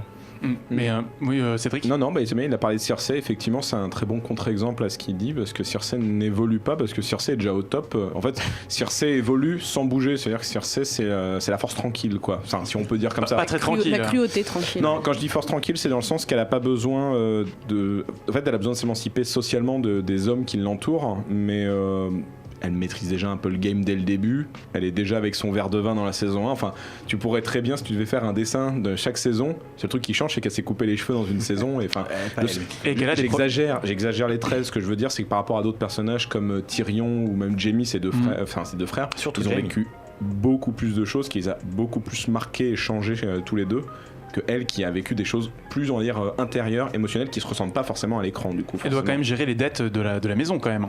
Ouais, les dettes, les deuils, enfin tout ce qui est en dé, elle le gère en général dans la famille. Elle c'est ça. Mais ça, dans une moindre mesure, ça arrive qu'à la fin. Hein. C'est quand son père qui meurt et ses deux frères ne sont plus dans la cité, que là, elle se retrouve devant le fait accompli que il y a d'autres choses que juste faire émaner son pouvoir et faire imposer sa supériorité auprès des autres et faire peur aux gens. Quand la guerre arrive, que Dany arrive et que vraiment elle montrera toujours une certaine force pour ne pas montrer qu'elle peut avoir des faiblesses en elle, mais au final elle se retrouve vraiment à jouer qu'à la fin, quoi. Parce qu'avant tout ça, c'est bon, tout est déjà placé. C'est quand elle se retrouve vraiment seule face au danger de sa survie que commence à bouger. Mais pour le coup, je trouve pas qu'elle soit intéressante avant ça, quoi. Mais du coup, c'est une question quand même. C'est si le but c'est d'émanciper des personnages féminins et qu'ils sont obligés de passer par quelque chose d'horrible ou que ça tombe du ciel. Alors le but, qu'est-ce qu'on peut dire de Game of Thrones ? Parlons-en. Alors moi, ça me chagrine toujours déjà quand on se demande si une série est féministe ou pas. Et c'est bien qu'on se demande parce que ça n'a pas d'intérêt vraiment. Moi, ce qui m'embête beaucoup, effectivement, c'est ce qu'on disait, c'est que moi, qu'un personnage féminin s'émancipe et du pouvoir, ouais, hell yeah, tu vois, grave. En revanche, la faire passer par 30 viols, toute sa famille qui meurt, des tortures, etc., être mariée 2 fois à des mecs d'une cruauté incroyable, enfin, pourquoi ? En fait, on parle de Sansa quand même. Oui, je pense, on parle de Sansa, on parle de Daenerys quand même, qui commence par se faire violer par son mari. Enfin, je veux dire, c'est des femmes les hommes avec qui on les marie de force se font quand même violenter psychologiquement, sexuellement, et pas que. Moi, j'ai un gros problème avec ça, donc cette représentation du viol et des violences vis-à-vis des femmes notamment, parce que le viol est une violence très spécifique, et surtout, pourquoi, quand on est une femme dans cet univers, on devrait avoir besoin d'être violée pour se dire « Hey, je vais devenir méga badass ». Sansa, c'est ce qu'elle devient quand même. Il faut qu'elle en passe par des trucs atroces pour enfin qu'on voit Bad Sansa, Black Sansa, là, comme ça. Donc moi, ça me pose un énorme problème. Daenerys, c'est la même chose. T'as un contre-exemple, mais qui est pas plus glorieux, c'est Brienne, qui s'est émancipée parce qu'on lui a dit globalement t'es moche et t'auras jamais personne. Oui, mais voilà. Et donc on lui a dit rejette ta féminité. Enfin, voilà, c'est dit je dois rejeter ma féminité. Je suis chevalier, parce que je suis un mais c'est la seule qui a pas subi spécialement de viol ou choses comme ça. Parce qu'elle est pas sexualisée du tout. Brienne, c'est un homme en fait. Elle est perçue comme un homme, comme un chevalier. À un moment, il te la sexualise légèrement via Jaime justement. Il tombe un peu amoureux d'elle. Oui, mais il y a quand même une menace de viol à un moment sur Brienne dans la saison 6 ou 7. On sent que moi je me suis dit si elle se fait violer là, j'arrête parce que vraiment c'est too much en fait. Ça commence à faire beaucoup quoi. Et en même temps, George Martin lui-même le dit, c'est que il est pas là pour montrer un monde propre, il est là pour montrer la guerre dans tout ce qu'elle a d'horrible et l'époque médiévale dans tout ce qu'elle a d'horrible. Et ça peut on peut peut-être aborder du coup le volet critique de l'œuvre. C'est que l'œuvre elle présente des personnages, mais aussi pour les critiquer et pas c'est pas performatif, c'est pas un personnage inspirant, donc c'est un personnage fondamentalement bon. Daenerys, c'est le typique exemple. Alors moi, quand on parle d'empowerment vis-à-vis des personnes racisées, parce que, alors, disons-le quand même, c'est comme une série de blancs et de blanches, Game of Thrones, ce qui est problématique. Alors les seuls gens un petit peu mat de peau et qui sont pas hétérosexuels, c'est Dorne, ils sont plus là depuis quelques saisons déjà. Et les seuls autres personnages, c'est Missandei et Vergris, qui sont les seuls personnages racisés qui sont noirs dans la série, d'anciens esclaves qui sont libérés par une femme blanche, blonde, avec des dragons, qui vient leur dire « Je vous libère, donc join me », quoi, parce que sinon c'est pas normal. Et ça, c'est pas du tout une série qui est qui nous donne des choses, on va dire, modernes, quoi. Chloé ? Bon, après, j'ai envie de dire que ça a aussi un peu commencé avant qu'on soit sensibilisé justement autant à toutes les problématiques traitant des femmes, donc le balance ton porc, tout ce qui est problématique sur les personnes racisées. Je dis pas que c'est une excuse, mais en tout cas, adapter une œuvre qui est ambientée dans un univers médiéval, donc avec des réalités totalement différentes de notre société, où ça ferait presque bizarre en fait de dire ah bah non, attends, je vais pas te violer, je vais quand même te demander ton consentement avant, parce que c'était pas comme ça que ça se passait au Moyen-Âge, mais. Donc réussir à trouver cet équilibre entre la sensibilisation à bon, c'est quand même pas ça qu'il faut faire les gars, il faut faire attention, c'est pas des bons comportements, mais rester plus ou moins fidèle à ce que devait être l'époque. Oui, mais pour moi, c'est pas une question de consentement. Non, mais je dis juste que c'est très sensible en fait comme sujet et qu'il n'y a pas de bonne façon de le traiter. Non, mais c'est juste que le viol est omniprésent dans toute la pop culture, le viol des femmes, et que moi, avoir autant de viols de femmes dans une série qui déjà met en scène de la nudité qui est quasi exclusivement féminine depuis l'épisode 1, où on voit beaucoup plus de seins que de bites, et on en fait très très peu des bites, donc dès qu'il y en a une, on a commencé à en voir. Mais ça fait que 2 saisons, je crois, où on a eu 2-3 tubs et des fesses d'hommes. La représentation, oui. En revanche, mon histoire. Je vais étonnamment, alors que je pense celui qui aime le moins la série, je vais être obligé de la défendre un peu. Tu dis, il y a que des blancs, mais le pays est majoritairement blanc. En fait, c'est-à-dire que moi, j'ai un vrai problème. Autant tu disais les œuvres qui essayent d'over-féminiser des choses en mode youpi, regardez, on fait un truc bien. Moi, mettre d'autres couleurs de peau parce qu'il faut le faire, ça me gonfle en fait. C'est-à-dire que t'es globalement en ancienne Angleterre, enfin c'est Westeros, mais c'est ancienne Angleterre. Ils sont quasiment que des blancs. On t'explique que dans la série, ils ont atomisé tout ce qui n'était pas comme eux depuis déjà 20 000 ans. Ça me semble pas. Ah, mais j'ai jamais dit qu'il fallait mettre des noirs pour avoir un token noir. J'ai jamais dit ça. Je dis juste que, rappelons que dans la série, c'est une série à que des blancs, que ces personnages racisés étaient des esclaves ou bien on les a tués. Je ne dis pas du tout qu'il faut mettre des noirs pour mettre des noirs ou mettre des bisexuels pour mettre des bisexuels. C'est pas pour moi forcément très négatif dans le sens que c'est ce que la série est de base. C'est-à-dire que c'est effectivement. C'est problématique, mais c'est les vraies problématiques. Ce qu'elle disait Chloé ou Karen, un des deux disait c'est représenter la guerre et le monde dans son atrocité. Et surtout, il n'y a pas de mise en valeur. C'est-à-dire ce que tu dis sur la Khaleesi, tu as complètement raison.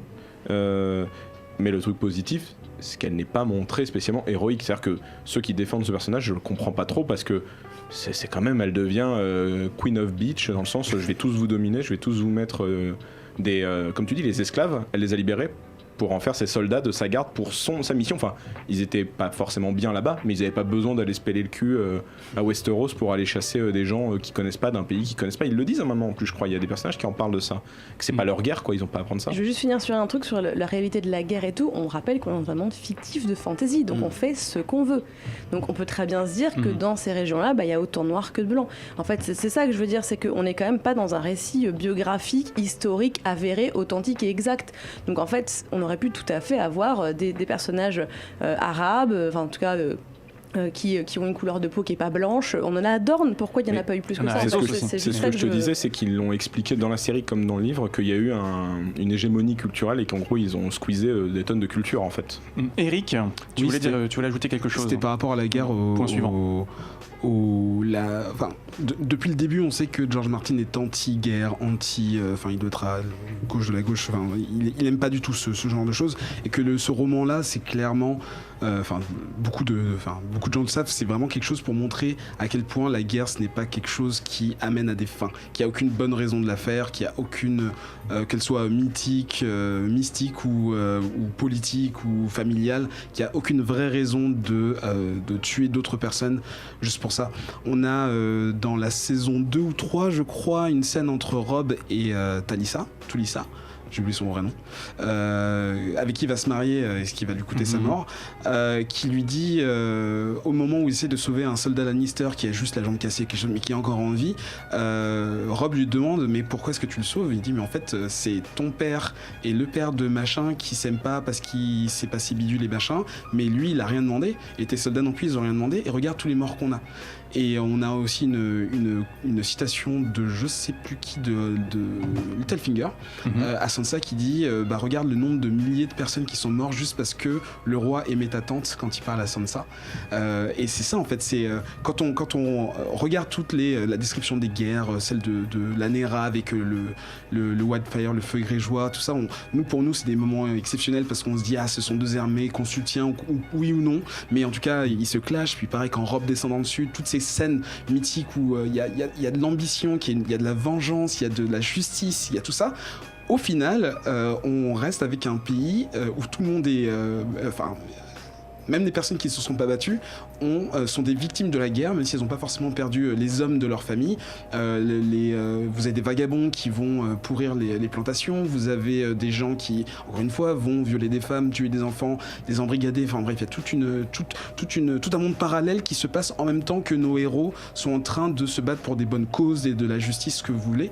Et je pense que ce roman, au final, il parle plus d'eux et des victimes de la guerre plutôt que des champions et des gens et des puissants, genre de choses. Au contraire, c'est regardez ce que effectivement la citation de Dany qui parle de la roue qu'elle veut casser, c'est exactement ça. Sauf que elle, dans son action, c'est pas du tout ça. Elle fait pas exactement ce qu'elle dit. Ce que tu dis juste, c'est abordé avec un moment dans une saison, c'est avec le limier, à partir du moment où il habite il devient bûcheron chez les petits paysans, et où tu vois le point de vue justement des petites gens, et chez un des personnages les plus barbares qui s'humanise au contact de ces gens-là, qui se rend compte que finalement il est peut-être pas mauvais de nature, c'est peut-être on l'a endoctriné à avoir cette mentalité, quoi. Alexis, chez Daenerys, il y a quand même quelque chose qui était aussi plus intéressant que simplement rester 2 saisons et rien faire, c'est qu'il y a aussi la question de est-ce qu'on peut forcer quelqu'un à être libre, parce qu'il y a quand même, elle libère les esclaves, et là il y a quelque chose de très rousseauiste, très la Boétie même, quand l'esclave vient et lui dit en fait moi j'aimerais bien être retourné auprès de mon maître parce que finalement en fait c'était mieux avant. Donc dans Game of Thrones c'est pas le choix. La moralité des choix dans Game of Thrones, on peut penser aussi à Jon Snow dans la saison 1. Est-ce que je dois essayer d'aller sauver mon père, enfin ce qu'il pense être son père, ou garder mon attachement à la couronne, à la garde, pardon. Est-ce qu'il faut faire assassiner Daenerys parce qu'elle est enceinte, etc. Je trouve que dans tout ce dont on a parlé là, il y a quand même à chaque fois aussi un autre aspect qui est pas forcément très bien exploité dans la série, peut-être plus dans le livre, mais les questions morales dans Game of Thrones, dans chaque personnage. Et à chaque fois qu'un dilemme moral se pose à un personnage, en tant que spectateur, on est souvent très gêné parce qu'il n'y a pas vraiment de bonne solution. Et on doit choisir quelque chose, et parfois des choix, ça me fait penser un peu à The Witcher parfois sur certains aspects, même si c'est vraiment différent, un choix qui peut sembler être bon de manière pour une conséquence immédiate, peut avoir des répercussions funestes dans quelques saisons, épisodes. Par exemple, Jaime, qu'est-ce qui va se passer pour Jaime là? Est-ce qu'on peut- Tu me poses une colle, je sais pas. On j'ai peut pas penser qu'il a fait un choix qui est moralement bon en décidant de partir enfin voilà. On peut parler de la saison 7, je pense que les gens qui nous écoutent savent ce qui se passe dans la saison 7, qu'est-ce qui va se passer pour lui, alors que prendre le choix qu'il a fait, plutôt un choix qui est plutôt moral. Il a commencé par un choix pas du tout moral, surtout Voilà. en poussant un enfant du haut d'une Alors, tour, et là c'était France Inter. On doit rendre hommage à notre producteur Charlie qui nous a proposé d'écouter des podcasts France Inter sur justement la question de la morale, et ils en parlaient justement France Culture, pas France Inter, et ils parlaient justement du fait que le choix de Jamie était étonnamment moral en fait. Ça veut dire que le fait de le pousser faisait qu'il faisait garder le secret et qu'il faisait pas éclater de guerre intrinsèque. Donc ça marche pas très bien. d'un point de vue tuer un enfant, c'est pas très moral, mais sauver des millions de vies parce que ça allait créer une guerre, c'est moral. Donc il a fait un choix moral. C'est juste que lui dit je le fais par amour. Éthique, morale. Bah, en même temps- Idem pour les Noces Rouges. Du coup, on tue une dizaine de personnes pour éviter une guerre sanglante. Eric, pardon. On pourra parler de Jamie qui pousse Bran. Dans la même saison, on a donc Robert Baratheon qui supposait du côté des gentils, en tout cas de ceux qu'on suit, qui ont cette position plutôt, enfin pas héroïque, mais en tout cas de protagoniste. Et ils sont en train de parler de la même chose, mais à plusieurs. Vous avez ce conseil de 5-6 personnes qui sont les plus hautes personnes de l'État, du royaume en tout cas, qui sont en train de réfléchir effectivement à tuer la mère, en tout cas l'enfant pas encore né, à l'autre bout de la terre. Donc on a ce personnage qui prend une réaction immédiate en réfléchissant. Enfin bon, c'est vrai qu'avec son air arrogant, on se demande si il n'est pas juste en train de se protéger lui, mais effectivement vous avez des personnes, des adultes qui sont en train de réfléchir de façon définitive à un assassinat d'une jeune adolescente, on va dire une jeune adulte, et de son bébé qui n'est pas encore né. Donc on a la morale, elle est dès le début, elle est posée en tant que quelque chose très vacillante, quelque chose qui... si la morale, en fait, si elle te sert, c'est que elle sert ta propre vérité, en fait, ta propre vision du monde. Robert, on se dit, avec toute sa gentillesse et les actes héroïques qu'il a fait, non, en fait, il a quand même commandé l'assassinat de la moitié d'une famille, dont une femme et 2 bébés. Ça, c'est peut-être plutôt... Tywin, mais il était satisfait de retrouver leur cadavre, c'est-à-dire qu'il aurait pu exprimer un peu de regret, on n'avait pas allé jusque là, mais non, il était très content. Il y a un côté très utilitariste, quoi, c'est effectivement, mais c'est le côté, est-ce que tu préfères tuer un nouveau-né si jamais on te file le remède pour le... tu vois, c'est quand même des choix extrêmement... Le seul personnage qui n'était aussi, pas quoi. comme ça initialement, c'était Ned Stark, et spoiler, il se fait tuer à la fin de la saison 1, ce qui est un message clair, la morale, en tout cas ce genre de morale bien pensante, mettez-le-vous de côté, c'est pas le propos de la série, quoi.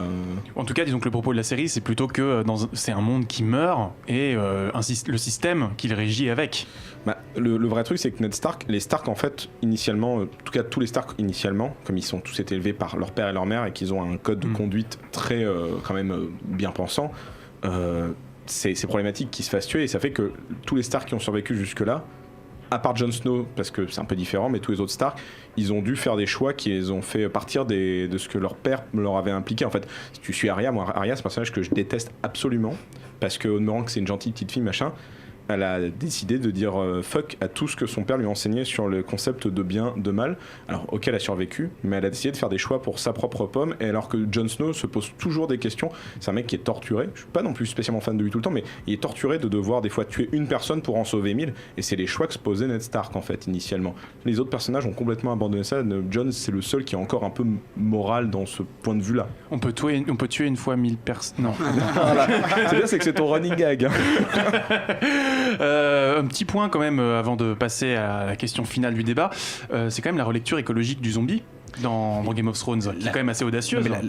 La lecture écologique, tu en as parlé tout à l'heure un petit peu de la question écologique sur les marcheurs blancs, mais la série s'ouvre, les 10 premières minutes de la série, c'est les marcheurs blancs.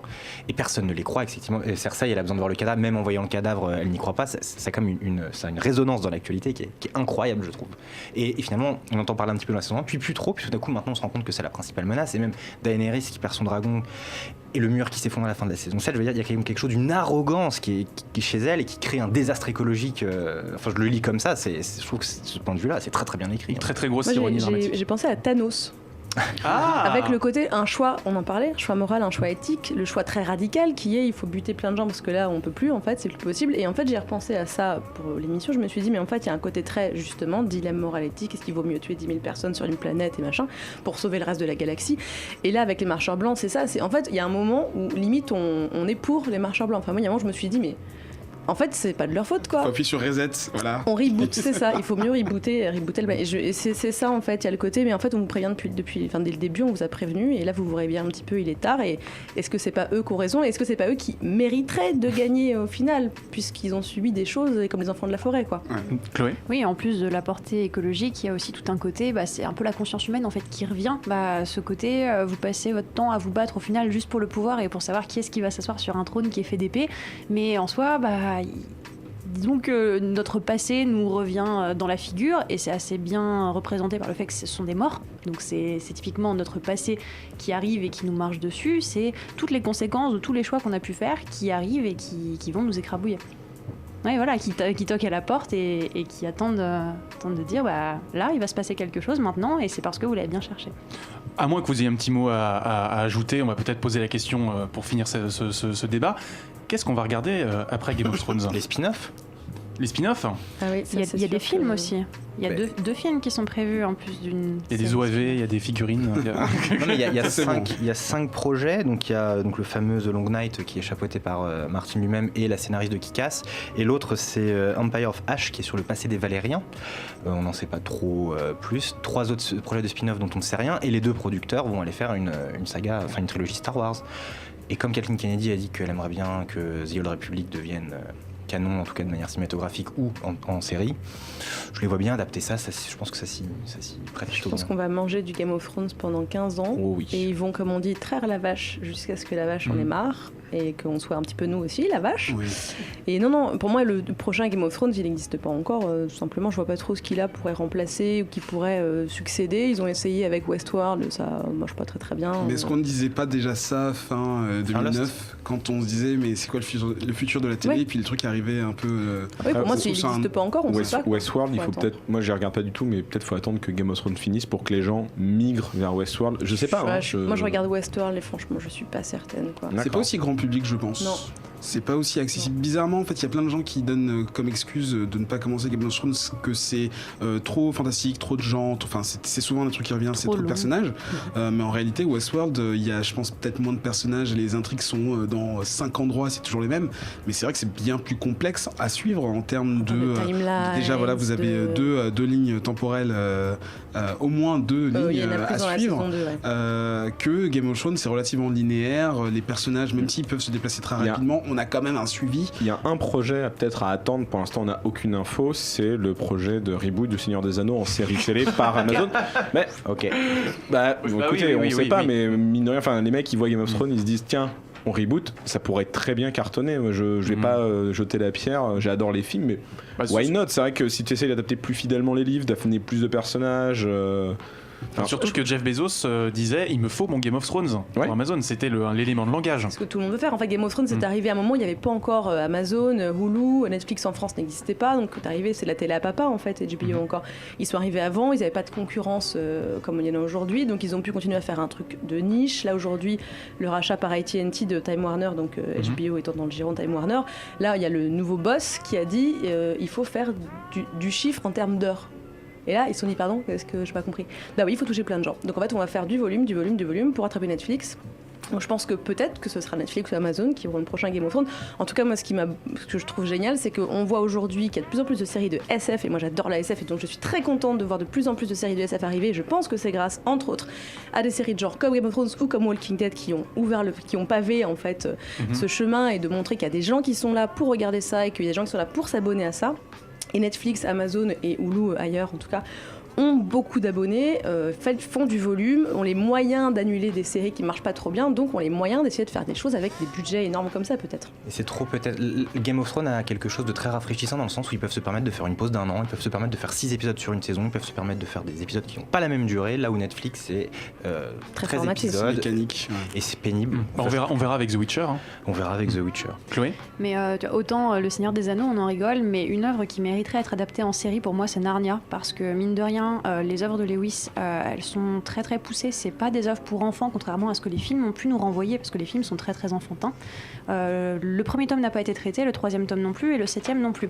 Donc on a des pans de l'histoire qui n'ont pas du tout été donnés au grand public, et c'est quelque chose qui manque. On a juste suivi l'histoire des enfants de Pevensie. C'est prévu, Narnia nous dit. Damien. Oui, c'est prévu, Narnia. Il me semble que Oui, Narnia, je c'est sais, prévu, c'est pour ça que je dis que autant Le Seigneur des Anneaux, j'ai mes réserves, autant Narnia, j'ai hâte de voir ce que ça va donner, parce que sur Narnia, ils peuvent se faire plaisir. Très bien, dernière question de petit tour de plateau avant de refermer ce débat. Quel team pour la fin de la saison là ? Pour la fin de la série. Je peux permettre de commencer pas qui, mais plutôt quel système va survivre à la fin. Parce que je suis pas sûr qu'on ait fait 8 saisons pour mettre quelqu'un qui soit sur le trône. Parce que le but de tout ça, c'est pas de nous dire que finalement il faut changer de système. Du monde qui Le meurt. suffrage universel direct gagnera. Non, puis moi, le fait RIC. que les spin-offs qui sont uniquement dans le passé et pas du tout dans le futur me font aussi penser que éventuellement les marcheurs blancs pourraient tout raser en fait, et que après on pourrait remonter sur les origines de l'histoire de mais comment est-ce qu'on en est arrivé là en fait. Alors pourquoi est-ce que ça s'est fini de façon aussi apocalyptique, mais est-ce que c'est pas la seule façon dont ça peut vraiment se terminer? À quel moment est-ce qu'on a eu le Palpatine qui... pardon. Moi je dis je suis team Chloé du coup voilà. Eric ? Pareil, du passé faisons table rase, ça pourrait être une bonne... pas forcément tout le monde meurt, mais voilà que au moins le donjon rouge explose ou quelque chose d'assez violent pour que tout le monde réfléchisse à une autre façon de s'organiser.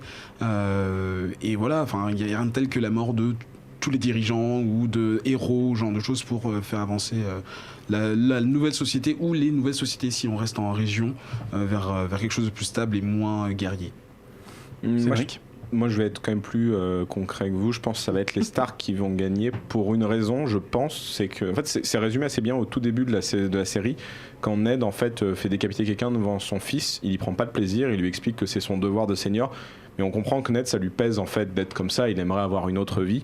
Et je pense que si Jon arrive à gagner, il pourra faire valoir la volonté de son père, peut-être d'amener une démocratie ou quelque chose comme ça, qui pourrait peut-être amener. Et je pense qu'il n'y a que les Stark, en fait, il n'y a que cette morale-là qui peut gagner. Donc, avec peut-être l'aide de certains qui ont été blessés, comme Tyrion ou Jaime, qui ont moralement complètement été retournés et qui maintenant, en ont marre aussi tous, ils sont tous lessivés de ce système, quoi. Je pense pas que Daenerys puisse gagner, en fait. Je pense que sa vision du monde n'est pas bonne.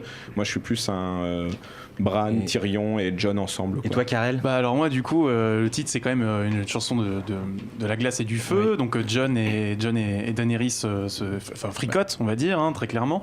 Et moi, je vois une fin un peu ironique en les faisant gagner, mais en interpellant, en posant la question de le monde qu'ils laissent derrière eux sera le fruit d'un inceste, et donc est-ce qu'au final on reproduit pas un système incestueux? Un peu comme toi, Eric, finalement l'idée sous-jacente est la même. Et voilà, et du coup ce serait le doigt d'honneur ultime, c'est-à-dire on reprend tout le code de l'heroic fantasy, de l'aristocratie, etc., et on finit sur une note à la Shakespeare en disant vous croyez que vous avez gagné, et en fait si vous pensez réellement que l'humanité a gagné, c'est que vous n'avez pas compris. Je pense qu'on se dirige vers un truc comme ça. Il a dit que la fin serait proche de celle du Seigneur des Anneaux, qui est une fin assez douce amère, en tout cas pour les livres. Moi, ce serait intéressant. Je vois que le chat est très, très Stark Forever. Donc effectivement, Team Stark sur le chat, je vois. Voilà. C'est les héros de la série, de toute façon.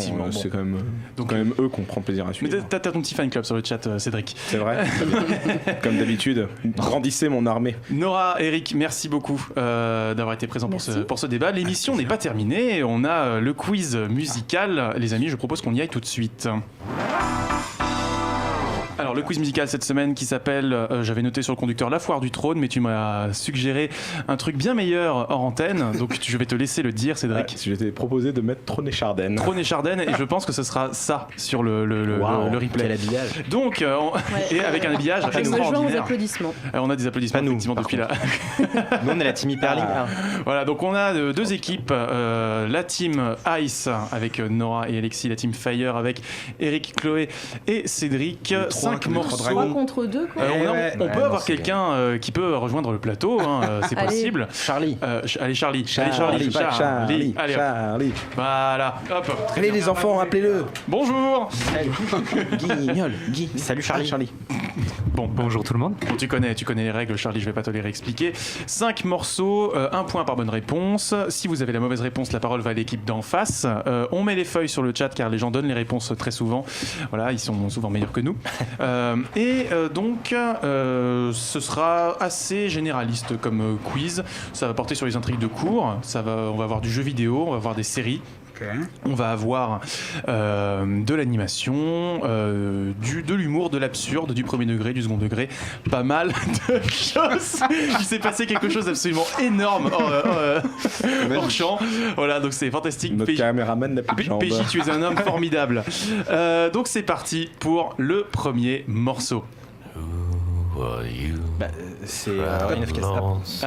Comment on fait on saisit le micro. Reign of Castamere. Les pluies de Castamere. Castamere, oui, très bien. Donc c'est The Reigns of Castamere, effectivement. Donc le point va à l'équipe Ice. Ça fait un an que j'ai pas rapporté de points à une équipe dans le musical. Bravo. Je reviens en force. Interprété par The National, effectivement, The Reigns of Castamere, Game of Thrones, une série de HBO qui a commencé en 2011. Vous connaissez ? Je sais pas, ça a l'air bien. Je 1-0. crois que c'est un moment qui parle à beaucoup de monde. Non, mais ils ont des dragons. Donc. 1-0 pour l'équipe Ice. Deuxième morceau.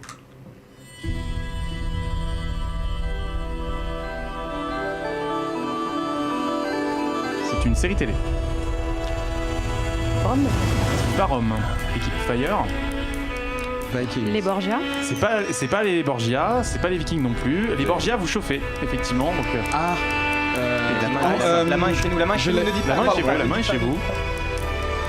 Donc c'est pas les Tudors. C'était pas les Borgia, c'était les Tudors. Non, tout à fait. Bon, j'ai ma fourche à languer. T'as ripé la réponse. Bon.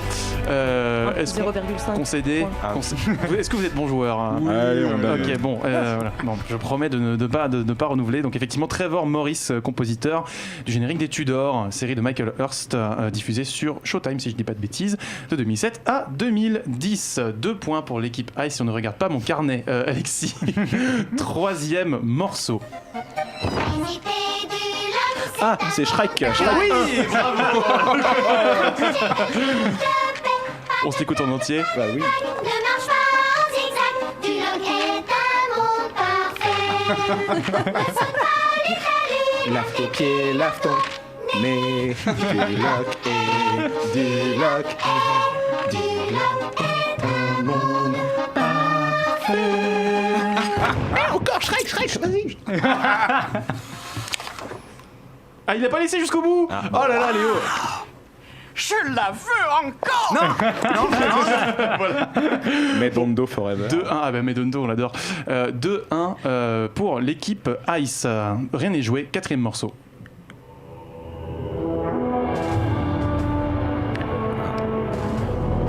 Il est toujours chez les trônes, dans l'histoire de trône. Ce ne sont pas les Vikings, l'équipe Fire. C'est un jeu vidéo. C'est pas Game of Thrones Telltale? Ce n'est pas Game of Thrones Telltale, Team Ice. C'est un jeu vidéo sorti en 2003. Civilisation 5. Non, mais la main n'est pas. La main n'est pas. Voilà, donc c'est grillé. En 2003. En 2003, sorti sur PC. Donc ce n'est pas Castlevania. Je sais ce que c'est, je crois. Team Fire, un jeu Activision Blizzard, Blizzard tout court à l'époque. Bah oui, évidemment. Une histoire de trône. Ah, Chloé, là, c'est toi qui donne nous Un jeu faire. Blizzard. Attends, y a quoi? Un jeu Là, Blizzard. c'est quoi, c'est Warcraft Warcraft 3. Lequel World of Warcraft. Non, 2003. 2003, c'est Frozen Throne. Oui. Ah ouais, d'accord. C'était prédestiné, équipe Ice. Oui, voilà. Voilà, Exactement. Du coup, vous êtes gentil ou pas? Oui. Allez, Vous êtes très gentil. Ah, on va dire égalité. Oui, comme ça, c'est Deux, le. deux. Voilà, un petit peu. Très très bien. Je suis nul. Donc 2, rien n'est joué. Dernier morceau, il faut se concentrer cette fois. Vous les voyez, vous? Non. Ah bah tournez vers là-bas, c'est sûr. Moi non plus. Ah, c'est Kaamelott. Il l'a dit avant. Il l'a dit avant. Bravo. C'est un jingle. Moi j'étais en mode Est-ce que que le personnage c'est direct. l'épisode j'étais là, 1? qui les C'est a. épisode 1, saison 1? Tout à fait, c'est le Oh, tout premier le épisode fan. de Kaamelott. Est-ce que ça mérite pas une égalité parfaite et finir un 3-3? Ça peut se finir sur un Shifumi. C'est extrêmement radiophonique, mais on peut finir sur un Fais gaffe, Shifumi. j'avais gagné la dernière fois. Ah, c'est Allez. vrai, allez. C'est parti. Attends. Shifumi. Shifumi. Bravo Charlie. Bravo. Notre Joker. C'est un ciseau en acier valérien. Donc, C'est vrai. Allez. Et ça se termine sur un score de 3-2. Bon, je m'en fous, j'ai trouvé Shrek, tout est dit. Ice. Les amis, c'est l'heure des recommandations. En avez-vous? Oui, Nora. Alors j'en ai deux. J'ai une série qui est déjà sortie et qui passe sur FX aux États-Unis et qui passe sur Canal ici, MyCanal je crois. C'est What We Do in the Shadows, adapté du film de Jemaine Clement, et je trouve ça très très très très très drôle. Ça dure 20 minutes. Je crois qu'il y aura que 6 ou 8 épisodes, donc c'est assez court. On en est aux 3.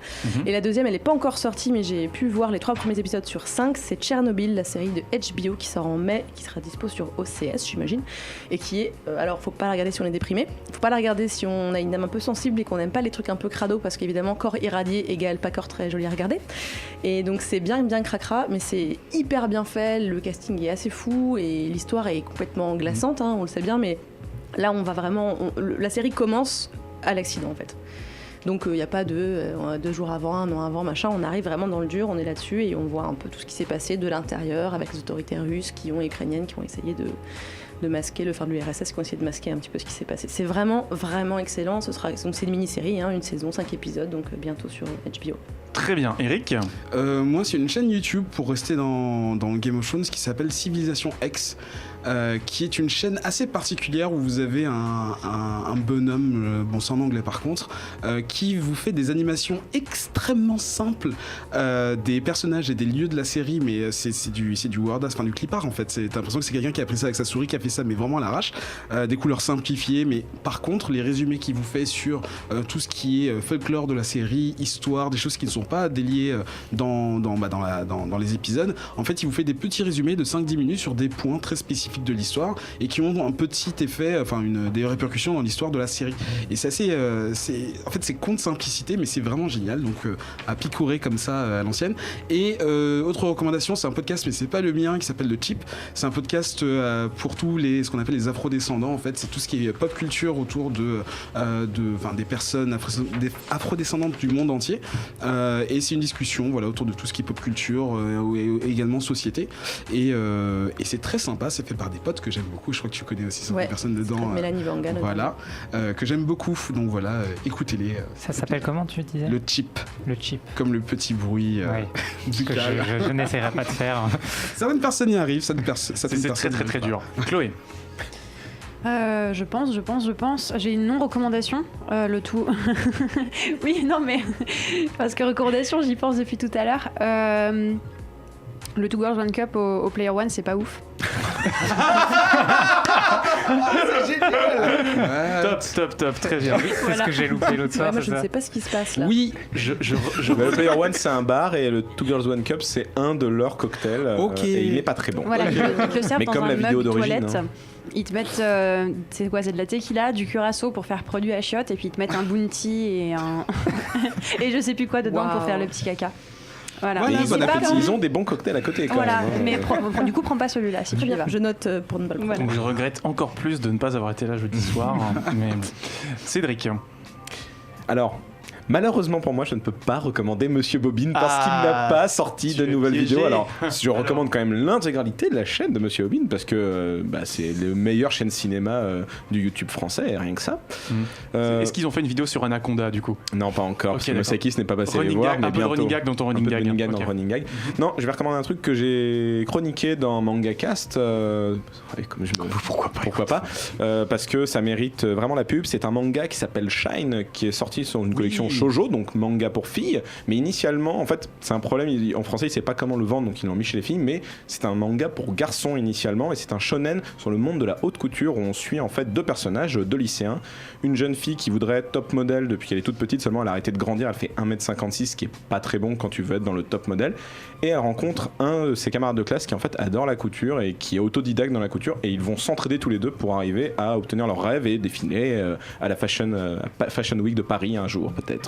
Et c'est excellent, c'est comme Hikaru no Go, c'est ce genre de manga shonen ultra puissant, neketsu, ils vont se surpasser pour accepter leurs différences, et j'imagine les techniques de couture ancestrales, c'est pas trop ça, mais en revanche t'apprends plein de trucs sur la couture en général, sur le drapé, qui te montre qu'il faut pas forcément être gay ou une femme pour aimer coudre des vêtements, et que c'est aussi une question juste de passion en fait, tout simplement, et c'est fou, et la maquette est dingue aussi, parce que c'est la maquette de la couverture, c'est comme une couverture de magazine de mode. pour la vendre en France, ils ont fait effectivement des calqués des couvertures de Vogue ou de ce genre de choses, effectivement. Donc c'est un titre qui mérite vraiment sa chance. Ça s'appelle Shine. Allez-y, 9 tomes en cours au Japon, c'est ouf. Allez. C'est chez Pika. Non, Nobinobi. Nobinobi, pardon. Nobinobi appartient à C'était Pika, à la conférence, donc allez-y, moi, c'est un peu brumeux dans ma tête. C'est pas grave. C'était il y a quelques mois. Vas-y. Alexis. Je vais vous parler d'une référence que j'ai déjà faite il y a 1 an et demi dans Hyperlink, c'était Elite Dangerous. Et si je me permets de refaire la référence, c'est parce que mardi va sortir une nouvelle update, il me semble que c'est la 3.3 qui va être vraiment noob friendly, parce que Elite Dangerous c'est un jeu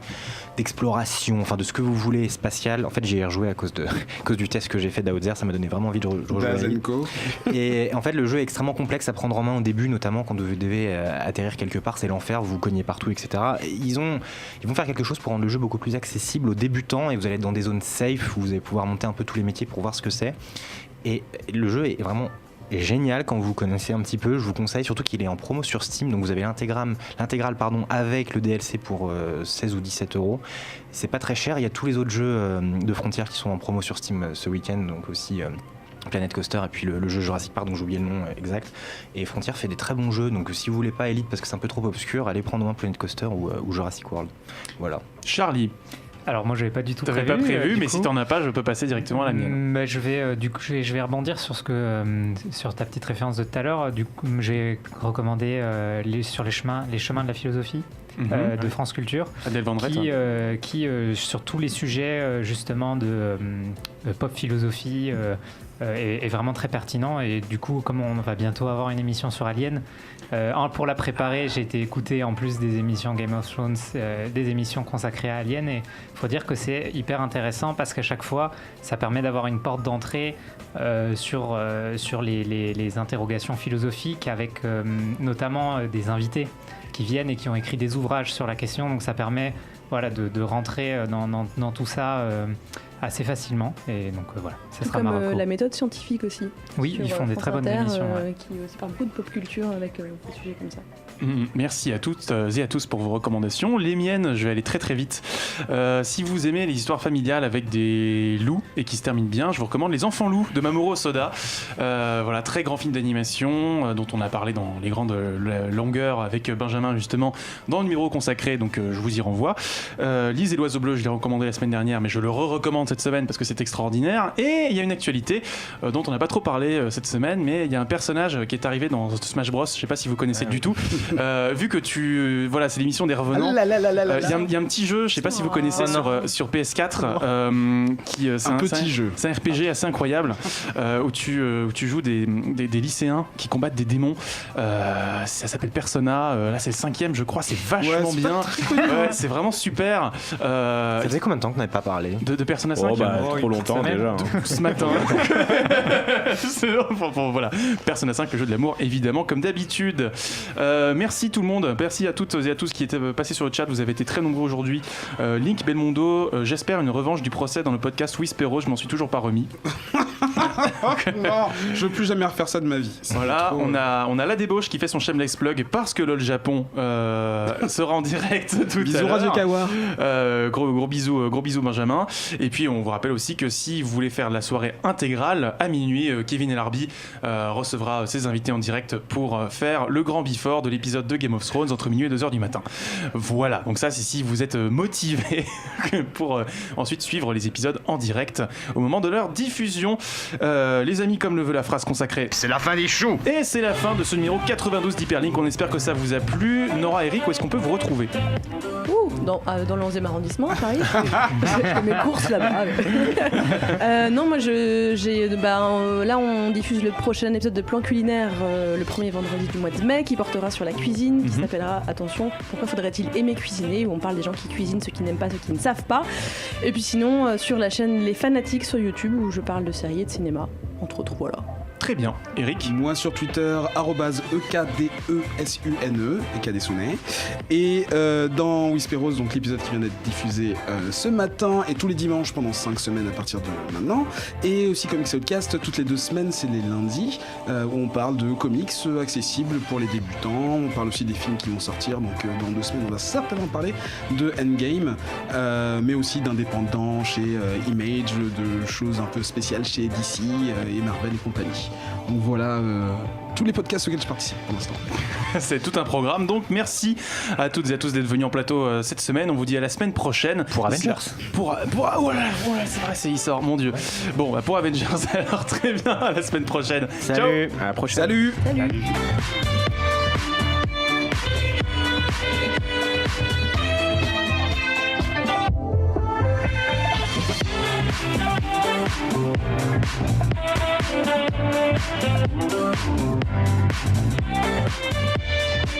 Jeux vidéo, BD, manga, séries et cinéma de genre. L'actu Pop & Geek, c'est dans Hyperlink, votre cocktail de bulles et de pixels, avec Karel et son équipe, tous les dimanches à 16h, en direct sur VL.